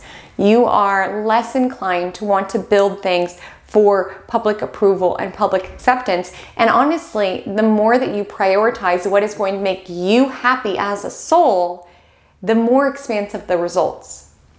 I do want to say that this solar eclipse in Aries will challenge you in some ways, because Aries is about essentially asserting ourselves. And with this solar eclipse squaring Pluto, a lot of you are asserting yourselves around family. Maybe you've played a certain role as it relates to your family members, and this is essentially a solar eclipse of this new freedom that is afforded to you when you say no more. And this might go deep. Like when we talk about Pluto, it might be a role that you have been essentially engraved into within your family unit. Like, oh, she's a strong one, she's always got it, oh, she's got it together, we don't have to worry about her. And it's almost this energy around, no, I don't want to be the peacekeeper any longer. With this energy of Pluto, it's this deep transformation. And with the solar eclipse in Aries, some of you are being extremely guided as it relates to taking a stand, advocating and asserting for yourself, as well as what's going to bring you happiness. This advocacy can take place within your home environment. It can take place within family. It can also take place within broader changes that you've been craving, but essentially prioritizing the most private aspects of your soul, your emotions, what have you. And I guarantee with this solar eclipse conjoining Jupiter, you will feel more free. You will feel lighter when you follow your own instincts around how you can really be a diligent steward of your own soul. And what I mean by that is that with this energy in Aries, it's asking, are we advocating for ourselves? Because a lot of you, whether it's within work, I know a lot of you guys are Capricorn rising, so you have very high standards of yourself. And with North Node Aries, it's really saying, where is it that we need to tap into our inner roar? Where do we need to get comfortable around maybe pushing some buttons around the advocacy of ourselves, around asserting of ourselves? Where is it that we need to honor our sacred rage? Because with this solar eclipse in 4th house, you are initiating on this journey around enhanced boundaries at home, prioritizing your own emotions, and building a life from the inside out. And what I mean by that is essentially letting go with how your life looks and prioritizing what it feels like. And sometimes if we're deeply interwoven within certain, toxic, codependent energy at work, where so much of our energy goes to work, or certain roles that we played within the family unit, sometimes we can get some blowback when we choose to assert ourselves. I guarantee with Jupiter, it's going to bring more freedom. And with North Node Aries, it's really time to tap into your roar in not just these arenas now, but it also speaks to our lineage, to our roots. So there can be a new start. Some of you are taking a more assertive, essentially, grab around your roots, around tracing your lineage, around understanding your ancestry, understanding certain patterns that have been handed down. Maybe some of you are taking an active role in finding your birth parents or finding out more about your family lineage. Maybe some of you are taking a more active role around fundamentally unlearning some of these karmic patterns that you are ready to release. But truly, the new start that is coming in is prioritizing what is sacred to you, and it feels unfamiliar with a lot of you. And with the square to Pluto, it can run deep, right? Where it is that we are being called to transform. We could be letting go of things that other people are like, what do you mean? You love that career. Don't do that. But you're like, I just know that my journey is taking me somewhere else at this moment. Trust your intuition, trust your emotions also. Pay attention to how your emotions and your physicality interact. Like for you, you might find like if it's a heck no, you feel your tummy turn up. If it's a heck yes, you feel yourself feel lighter. Attune to your body. Maybe some of you are physically moving your body as a way to nurture your soul space and your emotional space. For some of you, you're just tuning into these pieces, and rather than living your life for validation, for acceptance, for applause from other people, you're living it for yourself. You're reclaiming your journey. If the Scorpio Lunar Eclipse lands in the 11th house of your astrological natal chart, this reading is for you. You may potentially be a Capricorn rising. You potentially may not be a Capricorn rising. Listen to whichever house you have 14 degrees Scorpio within. And do keep in mind there are separate readings for the solar eclipse and the lunar eclipse, so make sure to listen to both. So for you, there is a divine push to release toxic patterns in friendships. So some of you may get a push around this time. Again, for some, this has been an ongoing story. So maybe you're grieving a friendship that has passed, or maybe for some of you, there's some news or there is an illumination from within that is making it clear to you that a certain friendship may have gotten you to here, but will not get you to the next iteration of your journey, and to let go of that connection with grace and with gratitude. When it relates to this essentially divine releasing, the divine grieving of this energy of Scorpio, it's just being able to appreciate the role that that person played and seeing where it is that you can just let go, disengage, and avoiding when possible this energy around competitiveness, around needing to seem like you're having more fun than them on social media or always checking up on them. Like again, being mindful around where it is that these kind of toxic, lower vibration, scorpionic energies are coming to the surface, and choosing instead to just let go, to appreciate the role that that played. Maybe for you, there's still hard feelings. Be where you are with your journey, but there's essentially just this energy around, thank you for, you know, the season that you played with in my life, and now I'm moving on. For some of you, it's not so much a literal friendship departing your life versus a need to be accepted and validated by a collective, by a group of people. Maybe you've been trying to fit in with your professional network, with your colleagues, and there's this energy around, I feel fundamentally different than you all. We are not the same. And that's okay. Like, some of you are just releasing this obsessive need to be liked, to be validated, to allow your own value to be dictated by your belonging to something bigger. For some, the story is around shedding a certain toxic pattern within a particular connection that is reaching ahead with this eclipse on May 14th. The other arena of life to attune to is hopes and dreams for the future. Some of you are essentially in this divine recalibration, because it's fascinating, because a lot of people who have this, not all, but a lot, will be Capricorn risings. And this is the energy that typically is around what is public, around ambition and career. And currently what the eclipses are actually nudging you towards is something more soulful, heart-centered. It's asking you how it is that you feel rather than how things look. And so for some of you, there's just this pivoting. And Capricorn's a very ambitious energy, but there's almost this energy around, why would I continue climbing up this ladder when it's placed the wrong wall? This isn't my dream any longer. Maybe you were building somebody else's dream. Maybe there was this obsessiveness, this competitiveness around, well, I'm keeping up with the Joneses. This is what everyone else does. And some of you are pursuing something that's more creative. Some of you are prioritizing more so your healing. You're less concerned around how it looks. You're more concerned with how it feels. If the Aries Solar Eclipse lands within the 3rd house of your astrological natal chart, this reading is for you.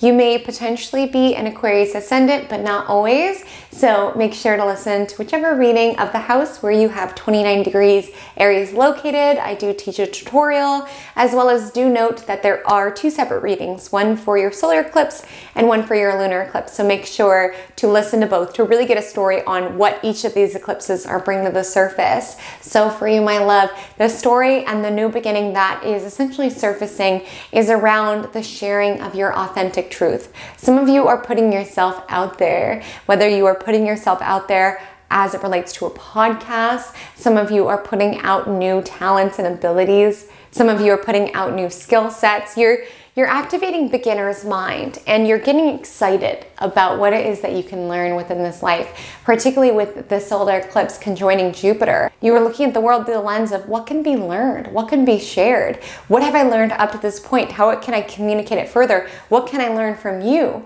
This is very much an eternal student mindset, an eternal student house. So some of you can find, and I want you to pay attention around these eclipses, some of you can find there are little interests that are capturing your attention. All of a sudden you're inclined to want to learn this language. Maybe you're wanting to learn this new marketing skill. The most intelligent person in the room isn't who is closed off and thinks that they know it all. It's who's still open to ask questions. And that is the new story that is taking place at this moment, is essentially this new journey around what it is that you can learn. For some of you, you can be embarking upon a certification. Maybe you're very dialed in within your industry, but you're just feeling cold around sharpening up your toolbox, sharpening up your skills. With North Node Aries, you are empowered to learn something new, to initiate new classes, new learning opportunities in order to really activate your skill sets and find your power through your skill set. Now, as it relates to this eclipse with the energy in Aries, some of you are being guided to start sharing more. Whether you are being asked to be more authentic as it relates to your interpersonal dealings, your interpersonal communication, like really saying, hey, this upset me. Hey, I like this. Hey, I don't like this. So some of you are just being asked to speak your truth as it relates to your communication, whereas some of you are being called to share on a broader level, starting that podcast, starting that YouTube channel, starting that podcast, It doesn't all need to be done by this eclipse, but there can be a glimmer, which is why I want you to pay attention to the ideas that come in. Definitely journal at this time. There can be a deeper meaning to the ideas that are coming in, the interests that are coming in. To thine own self be true. Follow where your mind is taking you at this moment. Follow what it is that you want to learn about. There can be something pivotal in that arena. Some of you, essentially, as it relates to your mental processes, you are initiating this new journey in which you are getting more comfortable being a bit selfish when it comes to your mental space. It's not a bad thing, I promise. Like some of you with North Node Aries, you are essentially thinking about yourself more. Like I guarantee you, no one's thinking about you as much as you are thinking about you. So if some of you, if you have social anxiety or you get nervous about how you're being perceived by others, there just feels like an energy with the solar eclipse where you're just not giving an F any longer. And it feels honestly very refreshing. Like it just feels like you're kind of like narrowing the focus around, I don't need to be liked for everybody. I don't need my truth to be accepted by everybody. All I need to do is just focus and hone in on how I can be the best version of myself that I can be, how I can share my truth fearlessly. I feel that strongly with the solar eclipse in your third house, especially with it conjoining Jupiter. Some of you are just being asked to essentially chisel this energy of fearlessness and when it relates to your communication. Like with the energy of Aries, it's bold, it's brash. You may not be the type of person for everybody, and that's okay. The right people will get it. So whether this is you being more bold as it relates to initiating new dialogue with people around you, or you're feeling called to share your communication on a broader level via a book, via a blog, via a podcast, what have you, there is this energy to tap into your inner fire, to share fearlessly, to let essentially the light of your authentic voice shine through boldly. Not everybody will get it. Not everybody has to. Again, it's pretty fascinating because a lot of you are Aquarius ascendants, and this eclipse essentially squares Pluto, which is newly in Aquarius, which again is that foreshadow pure potentiality energy. And for a lot of you, Pluto will transit your ascendant during your lifetime. So it is this deep time for empowerment. And some of you are reclaiming your power around not allowing your mental space, not allowing your perception of yourself to be dictated by your ideas and your essence being accepted by others. Some of you are being more honest with people. You're tapping into your power. You're less concerned with being liked. And what's funny is it's actually going to make you more magnetic. The more you can really chisel and refine and feel comfortable teaching and sharing and learning and essentially just being open to bouncing your ideas off with others, staying open to other people's truth, but also being bold enough to share yours.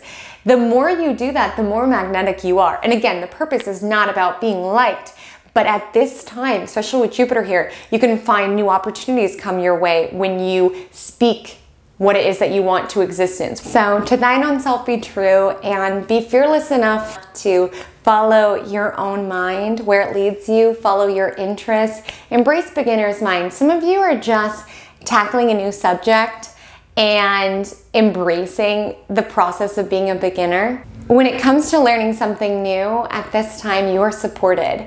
And I would encourage you to learn something new, whether it relates to your industry or not. Maybe you're just learning origami, you're learning something brand new, and with this energy in Aries, inspiring this beginner's mindset, right? It's such a beautiful place to be at the start of a journey. And a lot of you are being asked to be more visible on social media. Like if you are someone where you're like, ugh, I don't want that stuff, I want to share, I want to help, but I don't want to share my own essence. Like some of you are being asked to be more vulnerable in social media. Some of you, the solar eclipse can be timed with you wanting to kind of show up just raw and authentic. Because I'm telling you, if you work for yourself, you can talk about the, massages that you can give. You can talk about the transits that are occurring, whatever your industry is. But you know why people are going to work with you? Because it's you. Because it's you. They want to work with you. And when it comes to this transit, some of you are being asked to incorporate more of yourself into your marketing, to be more raw and be more vulnerable. People connect with people. So a lot of you are just shedding this energy around it needs to all be perfect. And choosing to show up messy and raw, choosing to show up as it relates to social media, choosing to be more visible as it relates to it, and to be fearless with what it is that you share. And to be in that learner state around understanding and mastering these new social medias. Like, no one's expecting you to be an expert right away. Release this analysis paralysis around feeling like every message, every TikTok, every podcast that you post needs to be perfect. Just show up with heart. Just show up with integrity, show up with authenticity, and you will show up with your magnetism. Continuing to fearlessly chisel how it is that you can share, how it is that you can learn, and how it is that you can follow and create your own personal truth. If the Scorpio lunar eclipse lands within the 10th house of your astrological natal chart, this reading is for you. You may potentially be an Aquarius ascendant. You potentially may not be an Aquarius ascendant. Listen to whichever house you have 14 degrees Scorpio within. So there is this shedding of codependent tendencies as it relates to career and authority figures, bosses, father figures. Some of you are really doing some deep psychological releasing in this sector around really reclaiming where it was that you felt like you needed other people to validate that you were worthy, where it is that you have built up other people's dreams rather than your own, whether it's building up your father's dreams, building up your boss's business rather than starting a more soul-centered business, what have you.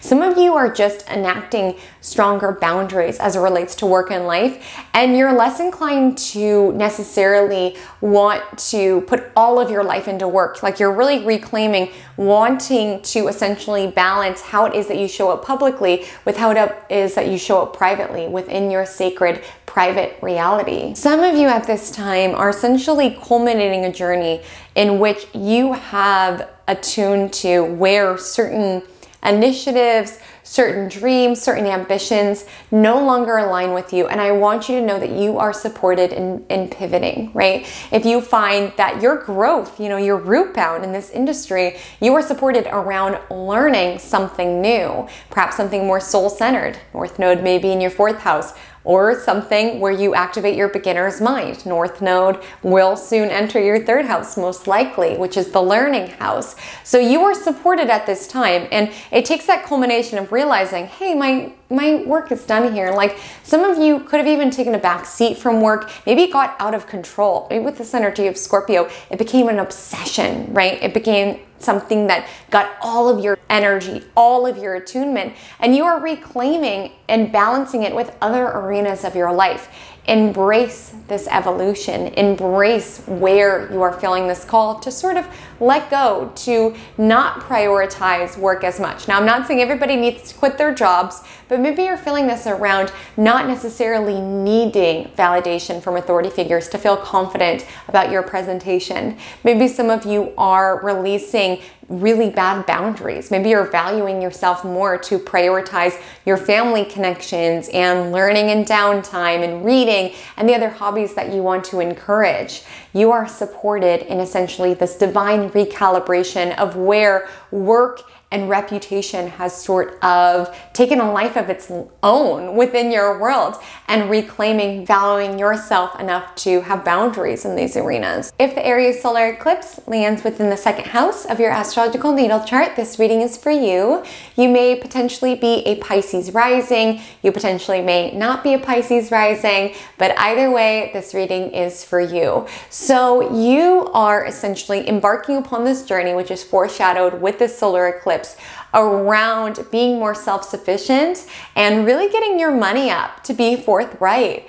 And it really takes kind of this reframing of your identity with the energy of Aries.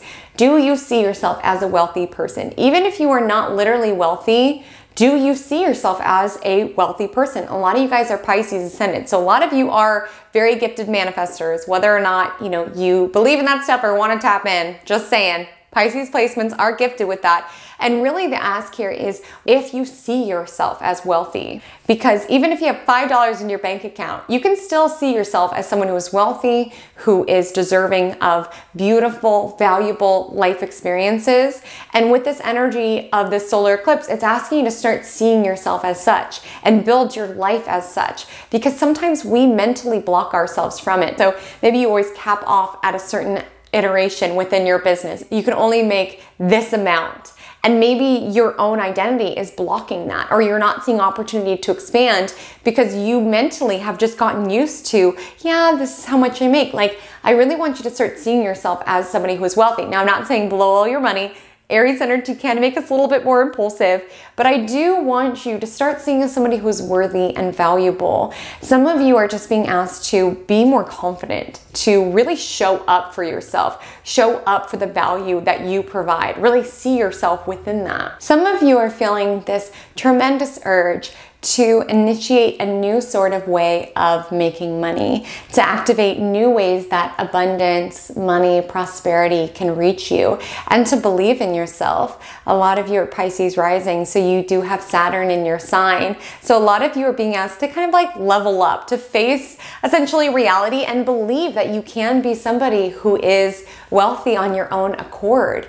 And when it comes to this energy, to be open to opportunities to make more money, to be open towards pivoting to arenas in which your true value will be echoed, because that is really the heartbeat of this house. Beyond just money and possessions, which absolutely you're embarking upon a journey in which that will be a priority, and it's actually supported for your soul evolution.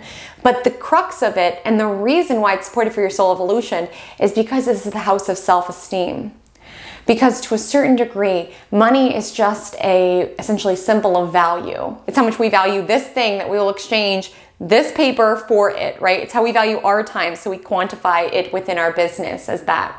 So as you begin to earn more money, there feels to be this energy in which you are really fleshing out your potential. You're really seeing the value that you exude. You're really seeing it for yourself. Because I really feel like some of you need to get out of your own way and start seeing yourself as somebody who can be abundant. Like, I feel like for some of you, I feel like you're in your head around this new business that you want to start, or this new, like, side hustle that you want to bring in, or this new way that you want to manage money, because you're like, I couldn't do that. Because again, Pisces placements do need, I know not all of you Pisces rising, but if you are, you need to be mindful around victim mentality and being like, I couldn't possibly.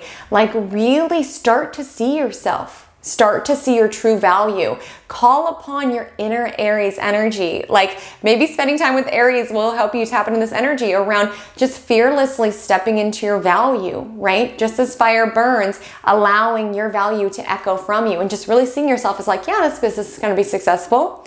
Yeah, I'm able to take action on my money-making ideas, building that muscle. And some of you need to like value your ideas, like value your ability to create something new that other people will see value in. Like, I just feel like in terms of how you see yourself, there is sort of a hurdle to overcome around seeing yourself as someone who has something valuable to share. And with this energy, this solar eclipse, you are guided and supported in advocating for more money from your existing job, advocating for more money in your business, raising your prices. This is taking your financial fate into your own hands, and you are supported by the cosmos with this conjunction to Jupiter. I feel strongly there's a lot of psychological themes interwoven into this house. Maybe some of you have overcome some really challenging times financially, and essentially maybe even your psychology is holding you back. Maybe you like grew up in a situation in which finances and resources were very scarce, and you self-sabotage because of that, right? It takes time. Even if monetarily we're in a different space than what we grew up in, with this square to Pluto, there can be certain patterns within you around feeling undeserving, feeling unworthy, holding on, feeling very scarce. And with this energy of essentially Jupiter on the solar eclipse, you're being asked to essentially reprogram your money mindset into one that is more abundant, and it's going to help your business. It's going to help anywhere that you earn income, as well as some of you are being guided to spend more money on yourself. Again, I'm not saying you need to blow all your money, but some of you, I do feel that you are valuing yourself more. Maybe you're building more of your aesthetics. You're really chiseling what sort of possessions you like to be surrounded by, what your personal style is, and you're really following that at this time. And I also feel, outside of even just money, like some of you are overcoming internally, psychologically, where you have not felt valuable, where you have not felt worthy. Like, you are getting out of your own way. You're tapping into your power. You are caring less about what other people think. You are becoming essentially a warm-blooded animal in regards to validation, right? You're not looking for other people to validate you. You are tapping into how worthy you are just by being, and you are like literally recoding your psychology to claim that and to move towards that. With the square to Pluto, sometimes it does kind of take a steep, okay? So it might not be so easy as just waking up and being like, I am valuable, but you are really seeing ways that you have blocked and self-sabotaged yourself because you don't see yourself clearly, because you don't see how powerful you are, you don't see how much value you present to this world, and essentially you are embarking upon this journey around genuinely seeing it and anchoring it in. If the Scorpio lunar eclipse lands within the 9th house of your astrological natal chart, this reading is for you. You may potentially be a Pisces ascendant. You potentially may not be a Pisces ascendant, but let's talk about what this eclipse is bringing to the surface within your life and within your chart. You already are a little bit of a floaty, ungrounded energy. A lot of you guys are Pisces ascendants, and this is sort of a final push of some work that you've been doing truly within the last year and a half for many of you around living less kind of like within the mind, within where you'd rather be, and more so within the practicality, within the day-to-day, within essentially the logic of where it is that you are learning within this particular step of the journey. And so as it relates to this lunar eclipse, there is a letting go of this energy around always daydreaming or visualizing that you are essentially elsewhere. With this lunar eclipse, some of you can be almost like a little addicted to dreaming in a sense, in that you're losing out on opportunities around where it is that you can be learning and earning, because most of you either have North Node in the 3rd house or in the 2nd house, with this almost spacey being everywhere except for the present moment, and you're being asked to really ground down into your environment, as well as ground down your spiritual beliefs. Maybe some of you have been like so open that it's been hard to sort of ground down into logic or think of like actionable insights around what is your next step forward. Like some of you are being asked to kind of like ground down your spirituality and bring it down to earth. So it's not saying don't trust your intuition, not at all. Like that's very important when it comes to this nodal story altogether. But there is a call around really grounding down our spiritual beliefs into practical actions. Like we can be the most intelligent, dialed in, evolved person possible, but where the cosmos are guiding you at this moment is how it is that you are feeling called to share this with others, how it is that you are essentially doing the work to ground down these concepts here on planet Earth, because 9th house is essentially around travel, it's around seeking the acquisition of wisdom, and you're being asked to anchor this into very practical skills. So maybe for some of you, you've been in deep study and you're feeling called to share within a podcast, right? Maybe for some of you, these spiritual sort of downloads are coming through just in regular conversations with those around you. There's a lot to learn at this moment within your own backyard of your immediate surroundings, as well as in the realm of developing new skill sets and being and tapping into your value. Like a lot of your growth is actually taking place in a very practical way. And I know a lot of you are very spiritual, and it's not to say that's a bad thing, but with the energy in Scorpio, maybe you are going to excess with these themes. Maybe just like constantly traveling, not wanting to interact with life, maybe doing so many pick a card readings, right? Maybe deep diving obsessively into astrology and what have you, and not necessarily showing up to live out the astrology, like learning deeply where the transits are affecting you, but not taking action based on where it is that they are affecting you. Essentially, you're being asked to ground and to temper your spiritual connection. And as well as some of you may have some sort of codependent or looking for a lot of your validation through a mentor, through a professor. Like some of you are just enrolling in the school of life. Like it's not to say you need to abandon your higher education and abandon your intuition, but essentially ground it, temper it. Like at the end of the day, we didn't come here to be the most ascended, enlightened beings. We came here to be humans, right?